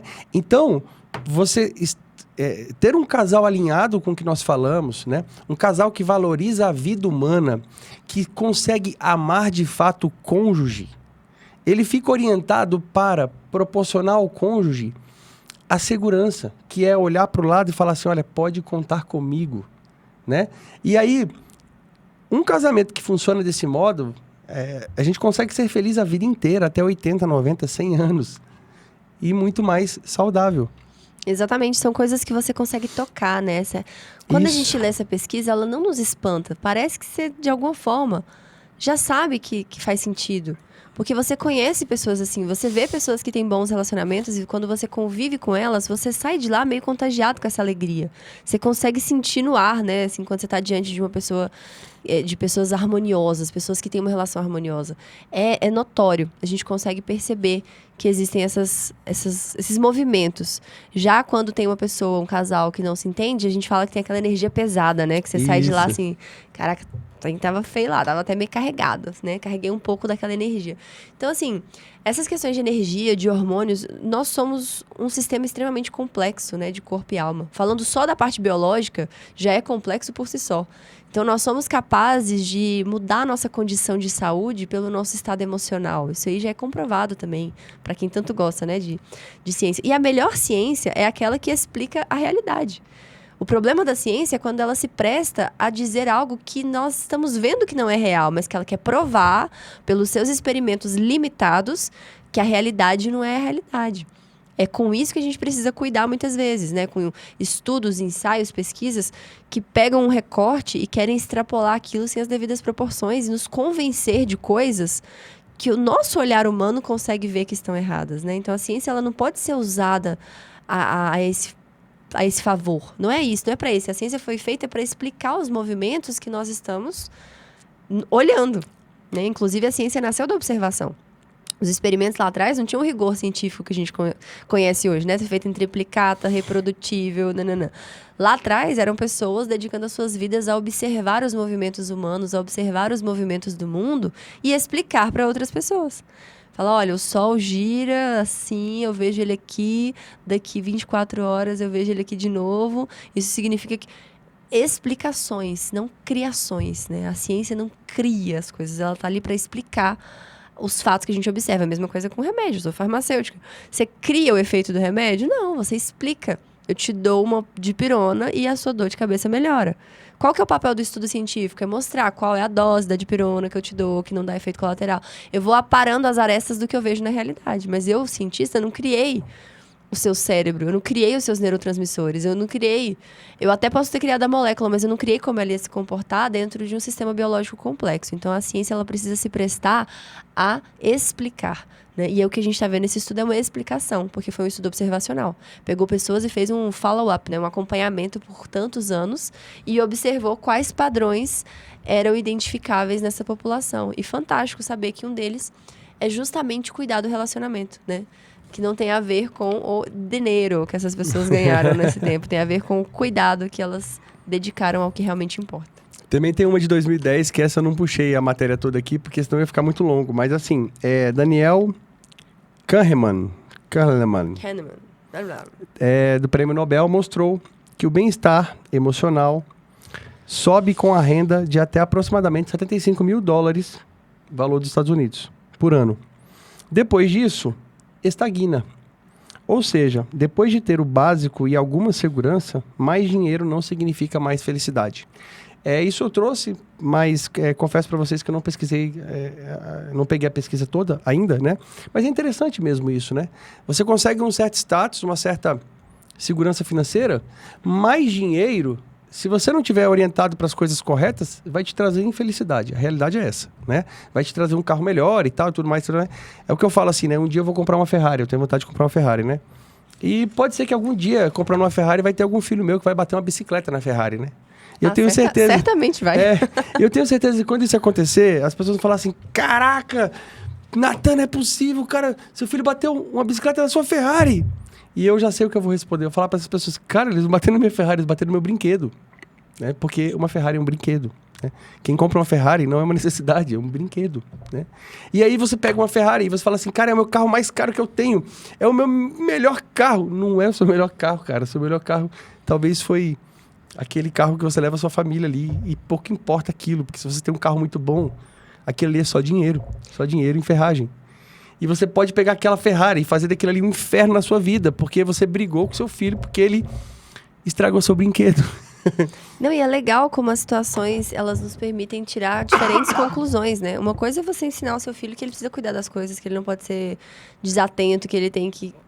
Ele não pode simplesmente arranhar o carro do pai, ele não pode simplesmente estragar coisas que são dos outros. Essa é uma lição que você consegue passar para um filho. Mas quando você está afetado, né, pelo fato do seu filho ter estragado uma coisa que tem tanto valor acima de tudo, você não consegue nem aproveitar esse momento para ensinar uma lição pro seu filho. Não, e é interessante que, por exemplo, eu tenho que ensinar meu filho a valorizar as coisas. É verdade. Só que aí não importa a minha intensidade se for uma Ferrari ou se for uma comida jogada no chão. Uhum. Né? Se meu filho pegou um bife que me custou, sei lá, R$5, ou ele bateu na minha Ferrari, as duas coisas ele tem que valorizar, porque valorizar aquilo que nós temos é uma virtude. Ou seja, eu não tenho que ficar mais afetado porque ele estragou o farol da Ferrari que custa R$200 mil. Eu tenho que ficar afetado com a virtude dele. Olha só, meu filho, você está aprendendo a valorizar aquilo que você tem? Está aprendendo a valorizar aquilo que é importante? E por uma questão muito óbvia, eu vou ficar muito mais bravo com ele se ele bater na irmã do que se ele quebrar o farol da minha Ferrari que eu vou ter. Porque uma coisa é um ser humano que não está ligando para um bem material. Outra coisa é um homem, por exemplo, se for um homem, se o Heitor bater na Lara. Outra coisa é um homem agredir uma mulher. Olha só, né? A gente fica afetado pelo bem. Isso pouco significa. Porque, na verdade, o que significa é a visão, a atitude humana. É isso que traz felicidade para o ambiente, né? E essas questões são oportunidades também da gente trabalhar o valor da vida humana, né? Tem casos aí em filmes que a gente vê, né? A pessoa atropela, bate o carro na outra e ela vai ver se quebrou o carro dela, se arranhou o carro dela e a pessoa tá lá no chão e ela não consegue discernir entre o valor das coisas diante de um bem material que ela tem tanto apego, que ela colocou tão acima de tudo, que ela acaba matando alguém e tá preocupada se o farol quebrou. Né? Isso aí é uma realidade, não é uma coisa da ficção. Isso aí. E aí, pessoal, eu coloquei aqui, por exemplo, você conhece pessoas ricas miseráveis, né? Bilionários que suicidam, né? Famosos viciados em remédios e drogas. Né? A gente já falou sobre isso, né? Gente que tem tudo no cartão de crédito, nada no coração. É uma reflexão. Mais uma vez, né? Você pode escolher ou não ter filhos, a vida é sua e tal, mas só coloque o dinheiro, as coisas certas nos lugares certos, né? Aqui também a gente fala da vida cristã, né? Não podeis servir a Deus e ao dinheiro. Onde está o teu tesouro, aí também está o teu coração. Então, é uma questão totalmente, vamos dizer assim, ligada à maneira como as pessoas acreditam sobre a vida. Se o meu coração está no meu tesouro, qual que é o meu tesouro? O meu tesouro é a minha família. Isso aí, inevitavelmente.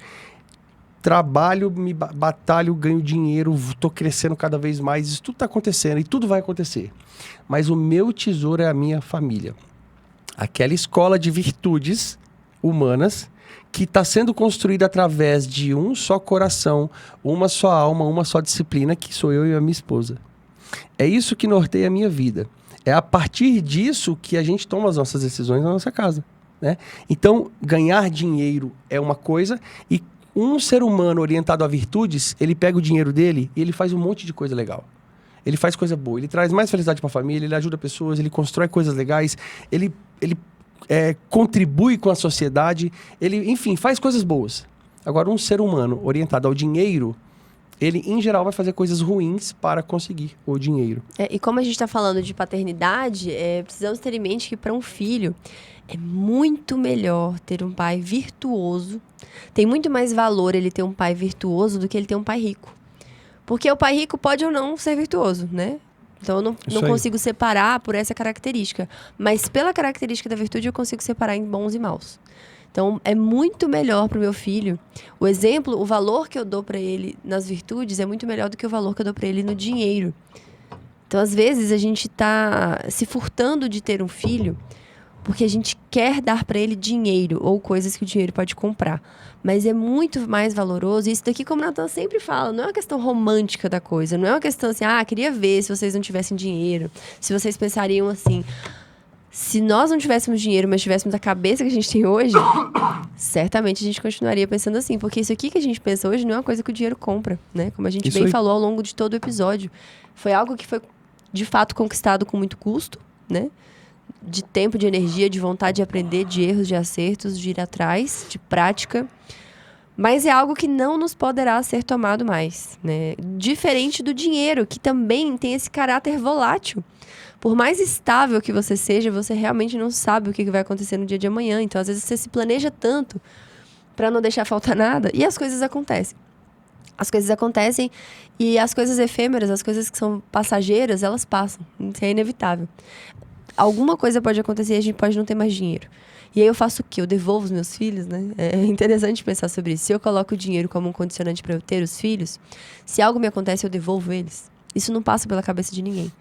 Né? As pessoas que chegaram até aqui com um pouco de esclarecimento do que a gente está falando, elas sabem que elas irão dar um jeito, né? Elas viverão dificuldades, farão mudanças. Você vai reajustando a rota e, paralelamente, correndo atrás de reconquistar o básico, né? Se for o caso de você perder tudo, sei lá, acontece, né? Com algumas pessoas, perder tudo. Você sabe que dentro de você existe uma energia que não se apaga. Existe uma chama que você acendeu só uma vez para sempre. Que é a chama de fazer a coisa funcionar. É a chama de fazer a coisa funcionar baseado no que tem valor. Então, a vida dos meus filhos, ela tá acima de muitas e de todas as coisas materiais, né? Né? E assim... eu esqueci o que eu ia falar. Mas vamos lá. Dentro disso tudo, para que serve o dinheiro? Para edificar um lar e para construir uma família, né? E para você melhorar a sociedade. de maneira geral, o dinheiro em si, ele é uma ilusão. Ou seja, se você busca ele, você consegue ele ali e junto com ele não vem aquilo que vai dar felicidade para sua vida, ele se torna alguma coisa que você consegue tocar, mas ele não entra na sua vida, né? Ele entra na sua conta bancária. Você continua solitário, triste, sozinho, né?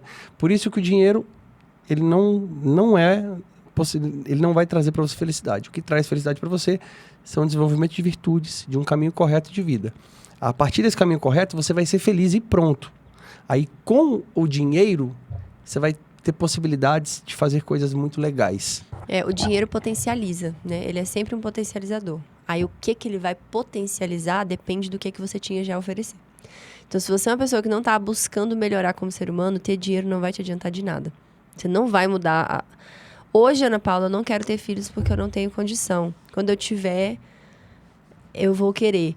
Isso depende muito de quem você é hoje e de quem você está disposto a se tornar. Se você hoje não tem uma mentalidade de trabalhar o valor verdadeiro das coisas, de buscar conhecer, talvez você não saiba hoje o valor verdadeiro das coisas, mas se você é uma pessoa que está pelo menos disposta a entender um pouco mais sobre isso, se você não estiver, as chances são de que quando e se você tiver dinheiro de fato, você vai conseguir fazer coisas piores. Você vai conseguir potencializar um buraco que tem no meio do seu peito, no lugar que deveria ter um coração ardente e um coração voltado para coisas maiores. No lugar desse buraco vai estar o seu dinheiro. E assim, é importante falar também, nós estamos falando aqui para pessoas que estão interessadas em saber isso, né? Natan, mas é porque tem aquele caso daquela pessoa que mora lá naquele lugar, que tem um monte de filho, não tem condição de criar, vive na rua. Tome cuidado com esses extremos, né? Quase sempre a gente quer...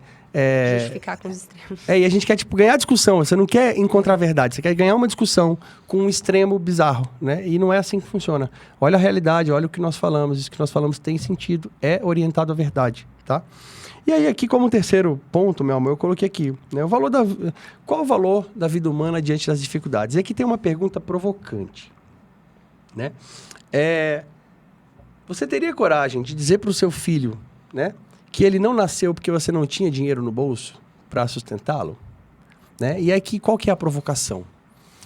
Se você pudesse contar para o seu filho lá, filho, é o seguinte, cara, eu não deixei você nascer, você foi para o céu, aquela alminha também foi para o céu, e aí você fala assim, filho, eu não deixei você nascer porque eu não tinha condição de te criar. Você prefere contar essa história ou você prefere contar a seguinte história? Filho, você veio ao mundo, hoje você está com 20 anos. Foi difícil pra caramba chegar até aqui, né? Mas eu consegui, né? Eu me esforcei o máximo que eu pude. Eu fiz tudo que estava ao meu alcance. E aí? Qual que é a história que você vai contar? Sensacional. E o que eu falei em algum momento aqui da nossa conversa hoje, todos nós conhecemos uma família que viveu dificuldades, enfrentou essas dificuldades e chegou lá na frente e olhou para trás com esse orgulho. Né, com esse orgulho de falar assim, meu Deus, que bom que eu tive essa família. Que bom que eu não desisti. Né, que bom que eu consegui passar pelas adversidades. Porque, gente, quando você está no olho do furacão, quando você está dentro do problema, a sua visão ela é automaticamente limitada. Porque você não tem condição de extrapolar, né? Você não tem condição de abrir a sua mente ali no meio do problema. Então, as decisões que a gente toma no olho do furacão, elas são muito perigosas, né? Eu falava outro dia de métodos de esterilização, né? Como laqueadura, vasectomia. Muitas vezes, essas decisões são tomadas num momento de grande dificuldade. E o problema de você tomar uma decisão definitiva pelas suas circunstâncias é que as suas circunstâncias podem mudar. E quando elas mudam, se você tomou uma decisão definitiva, você não pode mais voltar atrás. Né? Eu costumo falar assim que é uma sacanagem com a Ana do futuro eu tomar uma decisão que tem grande potencial de gerar uma coisa ruim para ela. Porque eu, Ana, hoje, eu tomo decisões que vão impactar na Ana do futuro. Mas são decisões que têm menos chance de serem ruins. Então, eu tenho filhos, a Ana do futuro vai ter que cuidar deles. Mas com o trabalho que eu tenho feito aqui, a Ana do futuro tende a colher bons frutos. Agora, se eu vou lá e me esterilizo, né? Porque é uma castração. Você... Desfuncionalizar o órgão reprodutor de uma pessoa é o que a gente faz com os animais, né? De castrar. Isso daí é uma sentença que você está dando para um futuro que você não conhece. Nossa, Ana, você tá humilhando as pessoas que tomaram essa decisão. Eu não tô. Eu tô só abrindo os olhos para as pessoas que pensam em tomar esse tipo de decisão e nunca pensaram sobre essa perspectiva. Porque eu vou falar, o que eu mais recebo no meu Instagram hoje, quando eu falo sobre esse assunto, são mensagens de pessoas arrependidas. Arrependidas de terem tomado essa decisão tão jovens, diante das dificuldades, diante das decepções amorosas, diante de um casamento que não deu certo, diante de dificuldades financeiras, que depois foram superadas e o que sobrou? Sobrou um vazio. E um vazio que não tem como mais ser preenchido, né? O vazio de uma decisão que pensou naquele momento, mas pensou de forma definitiva para o resto da vida. Então, essa pergunta, né, que o Nathan colocou, você teria coragem de falar para o seu filho que ele não veio ao mundo porque a grana estava curta? Isso não é hipocrisia de quem tem dinheiro hoje. Isso é verdade de quem entendeu o valor das coisas. Não é que eu estou num lugar fácil de falar. Pelo contrário, falar o contrassenso é por vezes muito difícil. Não é fácil sentar aqui e falar isso, porque eu sei que muitas pessoas olham pra gente com aquele olhar, pra vocês, né, a vida tá feita. E não, nossa vida definitivamente não tá feita. Mas é difícil falar contrassenso, é difícil falar diferente do que as pessoas costumam pensar.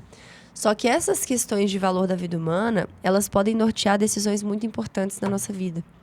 Então, olha pro seu filho hoje, né, e tenta lembrar, às vezes tem casais que já têm um filho, que não querem ter o segundo por questões financeiras. Não estou dizendo que vocês tenham que ter, nem que vocês não tenham que ter.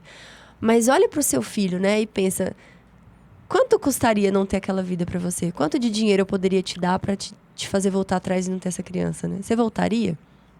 É uma questão de dinheiro, de verdade? Aquela pessoa tem um valor que ele é mensurado em reais, em dólares? Eu tenho certeza que não. Quando a gente olha, as pessoas falam assim, como é que você tem coragem de pensar em ter mais filhos? E eu olho para os meninos lá em casa e eu faço outra pergunta. Eu falo, como que eu teria coragem de não ter? Né? Porque, por exemplo, a Helena, eu estava grávida da Helena numa situação de dificuldade financeira. Óbvio que foi uma dificuldade muito tranquila. Mas e se fosse uma dificuldade mais séria? Seria o caso da Helena sequer nascer? Porque isso é uma coisa que as pessoas estão evoluindo para esse ponto. A gente começa no controle da vida antes dela nascer, e vocês já sabem, não mintam para vocês mesmos, que a coisa está evoluindo. Porque um dos discursos pró-aborto é as pessoas em situação de vulnerabilidade econômica. Poxa, mas aquela moça da periferia engravidou, ela tem que levar essa gestação adiante, mesmo sem ter dinheiro? Ela precisa ter a opção de matar esse bebê. É isso que a gente está chegando. Eu estou dizendo que, por ela ser uma pessoa pobre, ela precisa ter o direito de matar esse bebê, porque ele não merece viver numa situação de pobreza. Então, é muito grave. E isso é um movimento natural da desvalorização da vida humana, que começa com o controle de ter ou não filho, e termina no extermínio de uma vida já na barriga, por questões financeiras, por questões psicológicas da mãe, que seja. Matar nunca vai ser a solução. Não adianta, não adianta, não adianta. Isso não é liberdade, gente. Facultar a uma pessoa que está num momento de dificuldade a possibilidade dela tomar uma decisão ruim a esse ponto é só uma sacanagem mesmo. É só uma crueldade. Porque a pessoa que está vivendo isso, ela está debilitada. A pessoa que passou... Enfim, está morando numa situação de vulnerabilidade econômica, morando na periferia, em condições muito adversas, ela está de fato vulnerável. E aí você empurra ela para uma decisão da qual ela vai ter que lidar com consequências duras, graves e que ninguém fala. Ninguém fala da vida de uma mulher depois de fazer algo assim.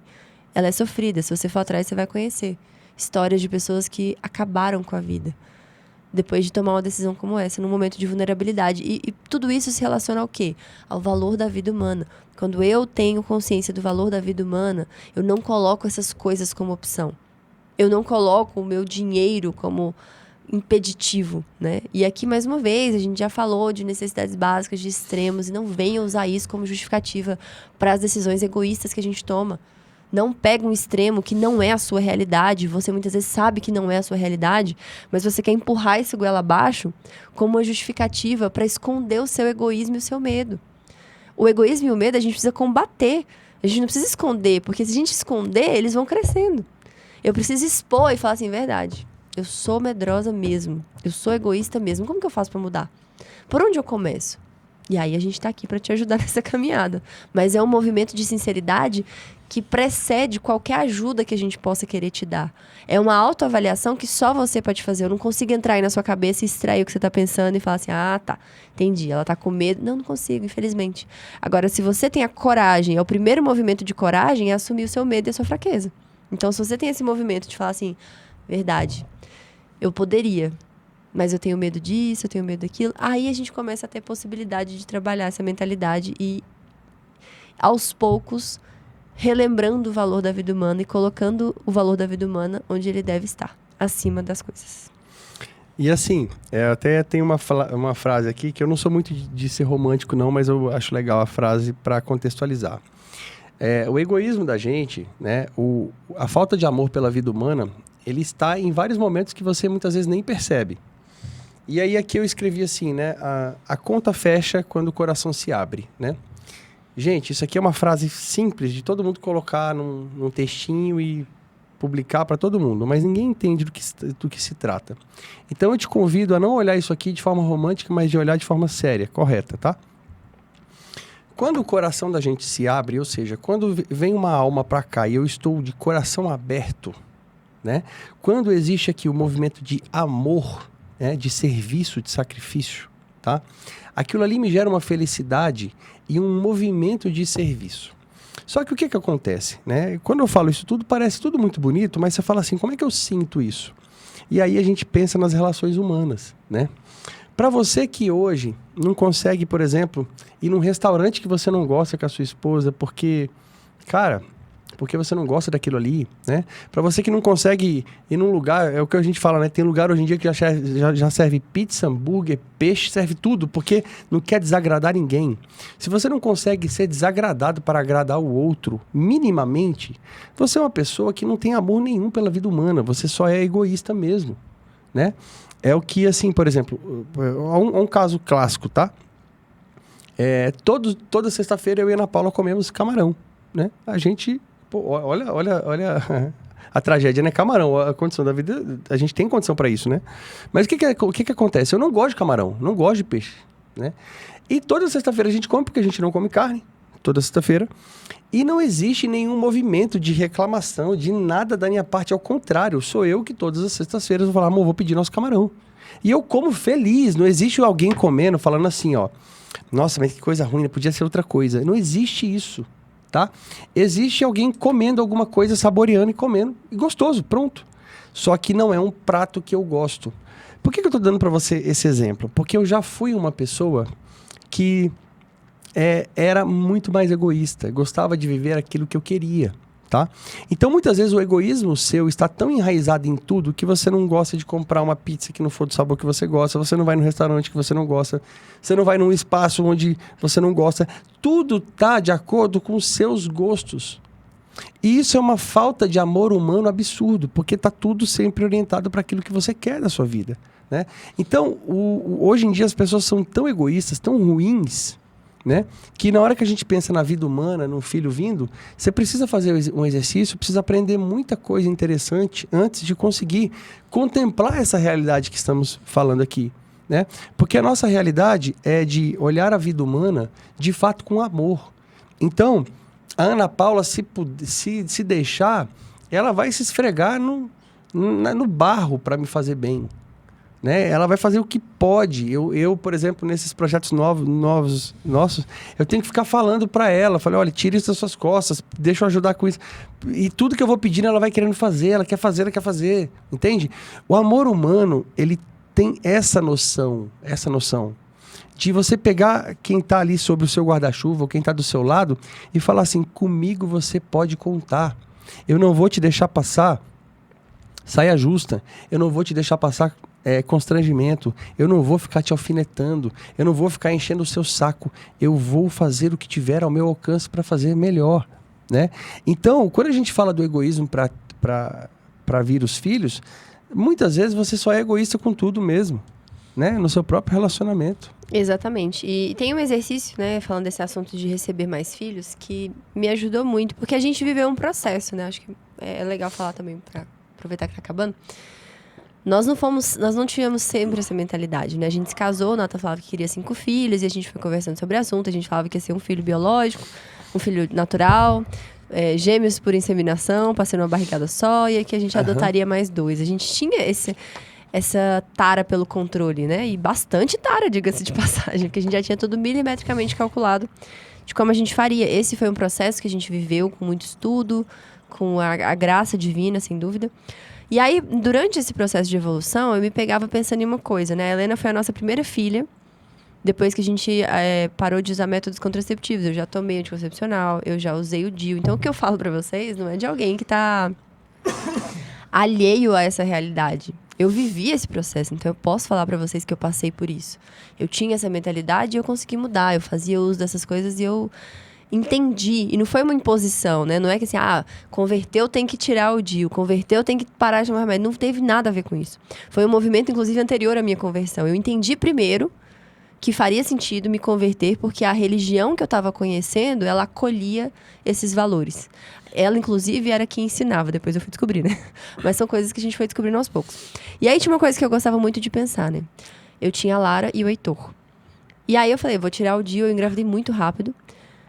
E eu olhava pra eles dois e eu tinha uma grande clareza de que eu faria qualquer coisa por eles. De que eu jamais deixaria aquelas 2 crianças passarem por sofrimentos, né, de dificuldade, de não ter o que comer. Eu jamais deixaria que eles passassem por aquilo sem que eu desse um jeito de dar o meu máximo para solucionar, para prover a eles o necessário para que eles se desenvolvessem, para prover a eles um ambiente estável, carinho, amor, o alimento material também, o arroz, o feijão. Eu sabia, olhando nos olhinhos deles, que já existiam, que eu faria tudo por eles. E aí, o meu exercício foi extrapolar isso para os filhos que eu ainda não tinha, mas que poderiam vir. Então, quando eu me pegava sentindo medo de receber, porque eu também sinto medo, não vou falar para vocês que eu fico 100% tranquila. Eu sinto medo, não só da parte financeira, que graças a Deus hoje é um problema menor na nossa vida, mas eu sinto medo do tempo, eu sinto medo de como que eu vou fisicamente conseguir cuidar de todos eles. Eu sinto essas inseguranças. Mas aí eu me lembro disso, eu falo assim, olha só, os que já estão aqui no meu colo, eu já tenho a certeza, a clareza e nenhuma sombra de dúvidas de que eu faria tudo para que eu entregue a eles o que eles precisam de fato. Esses que ainda não chegaram, quando chegarem vai ser a mesma coisa. Por mais que eu tenha medo de recebê-los, por mais que eu não saiba como eu vou fazer, eu já tenho claro na minha cabeça que eu vou fazer tudo por eles. Então, quando eu engravidei da Helena, que foi aquele primeiro impacto, aí a gente passou por essas dificuldades breves e leves, assim, financeiras, mas eu já carregava dentro de mim essa certeza de que a Helena seria tratada como eram tratados Lara e Heitor. Teriam o meu máximo, teriam o meu empenho total em prover o que eles precisassem. E aí, quando eu engravidei do Inácio, essas ideias já estavam cada vez mais maduras na minha cabeça. Então, o medo, ele vai sendo vencido por essa nossa noção de estarmos dispostos a dar o nosso melhor com bravura, com coragem, sem medo, sem covardia, sabe?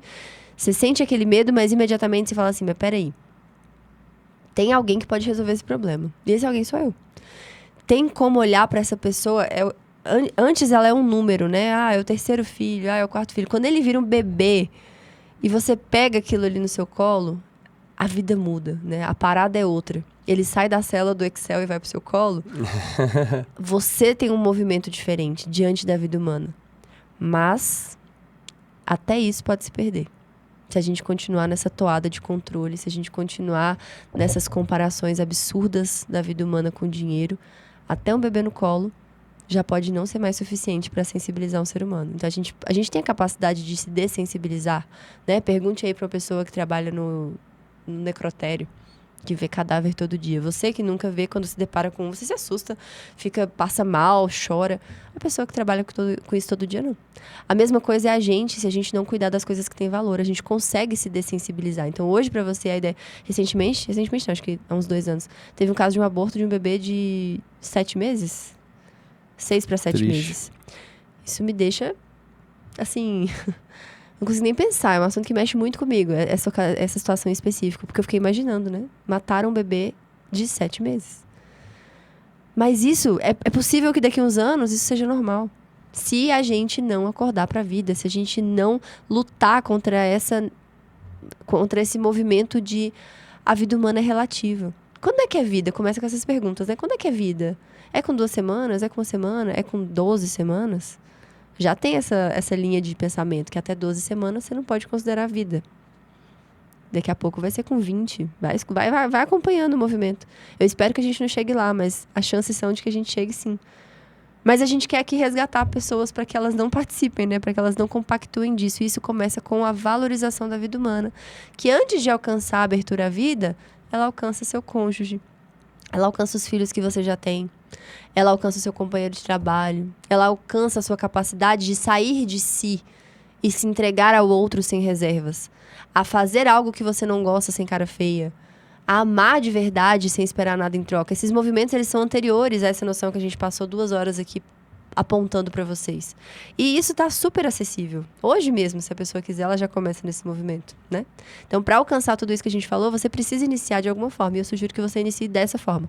Valorizando a vida humana nos seus pequenos atos diários. Na forma como você trata as pessoas com as quais você convive. Na caridade de se arrumar para você estar mais bonita, mais cheirosa, mais simpática, mais agradável. Nessas pequenas coisas, você vai construindo uma base que um dia pode te levar a estar de frente com a vida humana e enxergar a grandeza que tem ali.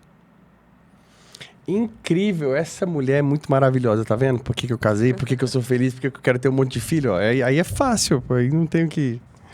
Cara, mas meu amor, eu acho que assim, é isso mesmo, é incrível, né? Um filho que vem aí pro seu lar, ele é uma oportunidade maravilhosa de você ser melhor, né? Sobretudo, é uma alma. É um ser humano com capacidades infinitas, né? Que você não consegue quantificar de forma nenhuma. Então, esse convite é essa reflexão, né? Eu quero ser um pai responsável, eu quero seguir a paternidade responsável. É muito óbvio que em situações muito precárias ou em problemas de saúde graves, né? Você pode espaçar a gestação, pode fazer isso de forma permanente ou provisória, né?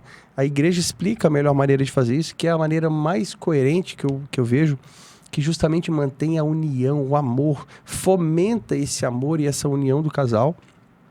Isso é justo, né? Faz sentido que essa avaliação não seja com base no seu egoísmo, né? Mas numa realidade, num cenário real, numa dificuldade real específica.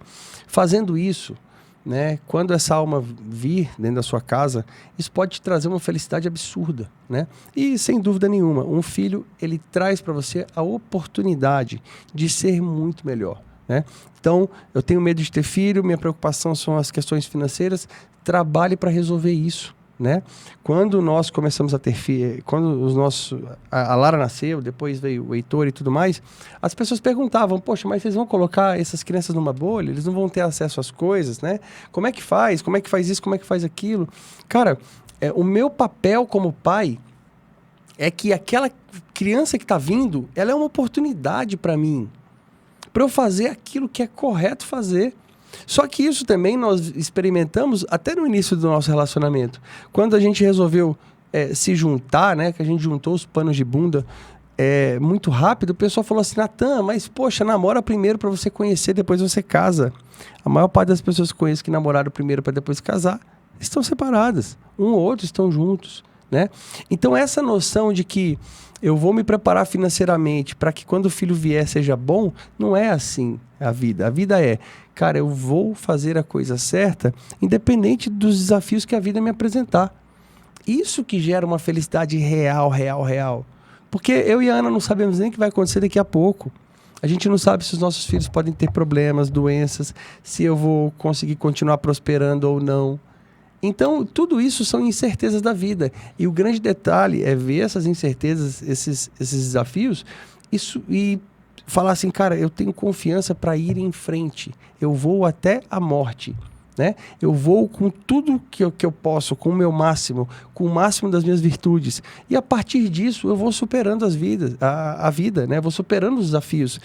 Natan, mas isso é muito bonitinho. Cara, basta você olhar as pessoas ao redor. As pessoas que alcançaram objetivos específicos, que quiseram alcançar, foram pessoas que contaram com a bênção e com a sorte, né? Mas também que correram atrás e superaram os desafios. Então, você quer ver alguém forte do seu lado? Foram pessoas que Quando todo mundo tava falando, cara, não vai na academia, não faz isso, não faz aquilo, ele foi. Pessoas felizes do lado. Quando todo mundo falava que não era possível, ele foi lá e foi fazendo, foi consertando, foi corrigindo.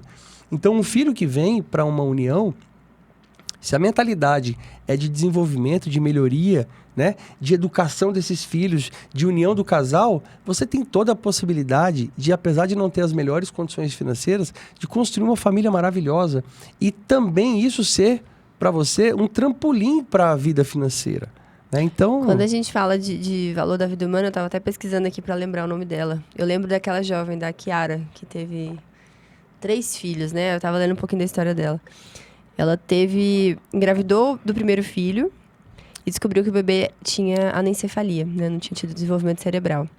Mas ela deu sequência na gestação mesmo assim, católica, né? E aí a bebezinha dela viveu meia hora, era uma menina. Aí ela engravidou de novo e aí descobriu que o bebezinho não tinha as pernas, que foi o David. E aí ele nasceu e viveu poucas horas também. E aí ela engravidou uma terceira vez. E quando ela estava grávida do seu bebê, que é o Francesco, ela descobriu que estava com câncer. E aí ele estava com 7 meses na barriga dela e para ela fazer o tratamento do câncer, ela precisaria interromper a gestação. E ela optou por não interromper, né? Ela esperou, teve o bebê e faleceu. Então, assim, a capacidade de doação nesse movimento de reconhecer o valor da vida humana, ele é ilimitado. A gente tem que olhar para essas pessoas, e eu não estou dizendo que a gente é capaz, eu e você, qualquer um é capaz disso aqui. Isso aqui são para as pessoas muito mais elevadas. Mas a gente precisa buscar porque isso é acessível, né? A ideia de ser santo que a gente fala é você conseguir colocar essa doação 100% a serviço dos outros. E reconhecer na vida humana um valor inestimável, um valor que é irrepetível. Cada alma humana é uma. Não tem 2 Natãs, não tem 2 Ana Paulas. O Inácio não nasceria de outra barriga.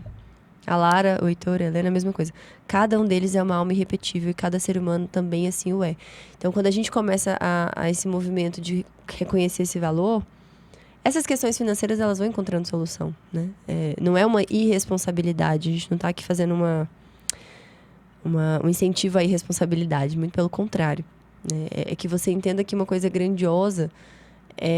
ela requer uma grande responsabilidade, mas ela precisa de uma pessoa grande para assumir essa responsabilidade. E que a gente também não subestime as nossas capacidades de mudar. Porque, como eu falei, né? Acho que você tinha ido ao banheiro na hora. A decisão definitiva que você toma baseada nas suas circunstâncias, elas são injustas porque as suas circunstâncias muitas vezes dependem de você para mudar. E às vezes você está se dando um atestado de fracasso, né? Você está falando assim, eu não vou conseguir mudar essas circunstâncias. Eu, Ana Paula, hoje em 2025, estou dizendo que eu não vou conseguir oferecer o mínimo para o meu filho. E esse filho muitas vezes é um combustível, né? Mas é como o Nathan falou, é uma oportunidade. Você tem que aproveitar para que ela consiga surtir os efeitos que ela pode, né? Não é só uma oportunidade de chegar até você e você ficar lá parado olhando para ela assim e falando, é preciso um movimento, é preciso uma grande doação, mas é muito possível que a gente utilize essas situações como um combustível, tanto para melhorar financeiramente, mas principalmente para melhorar enquanto pessoas. Né? E a visão da transcendência, ela entra justamente nisso. Nosso objetivo tem que ser crescer a nossa alma, não a nossa conta. Certo? É isso aí, minha perfeita, maravilhosa. Meu objetivo é ficar do seu lado para sempre, agarrado em você. Bom, acho que é isso. Finalizamos o nosso 11º episódio. Se você teve durante esse episódio algo que você gostaria de, sei lá, marcar que foi um grande aprendizado, comenta aqui, TIPOU, TIPOU, de preferência com a hora que você assistiu, para que mais pessoas possam também compartilhar desse aprendizado, para que a gente tenha essa noção do que está chegando para vocês, se nós estamos conseguindo passar essa mensagem. Todos os comentários são muito bem-vindos, então não se esqueçam de fazê-los sempre, tá bom? E também verificar se você está inscrito nesse canal. Nós vamos chegar aos 13 mil inscritos, talvez hoje? Fantástico, provavelmente hoje. Provavelmente hoje que você está nos assistindo. Então faça a sua parte, verifique se você está inscrito. Isso também é importante para quê? Para que o YouTube entregue esse conteúdo para mais pessoas, para que você não perca os novos conteúdos e para que a gente cresça essa comunidade de pessoas que estão empenhadas em melhorar suas vidas, seus relacionamentos e, consequentemente, o mundo que a gente vive. Não é isso? É isso aí, pessoal. Obrigado mais uma vez pela paciência, pela audiência. E até o próximo episódio, né, meu amor, da minha vida. Até o próximo episódio. Tchau. Tchau.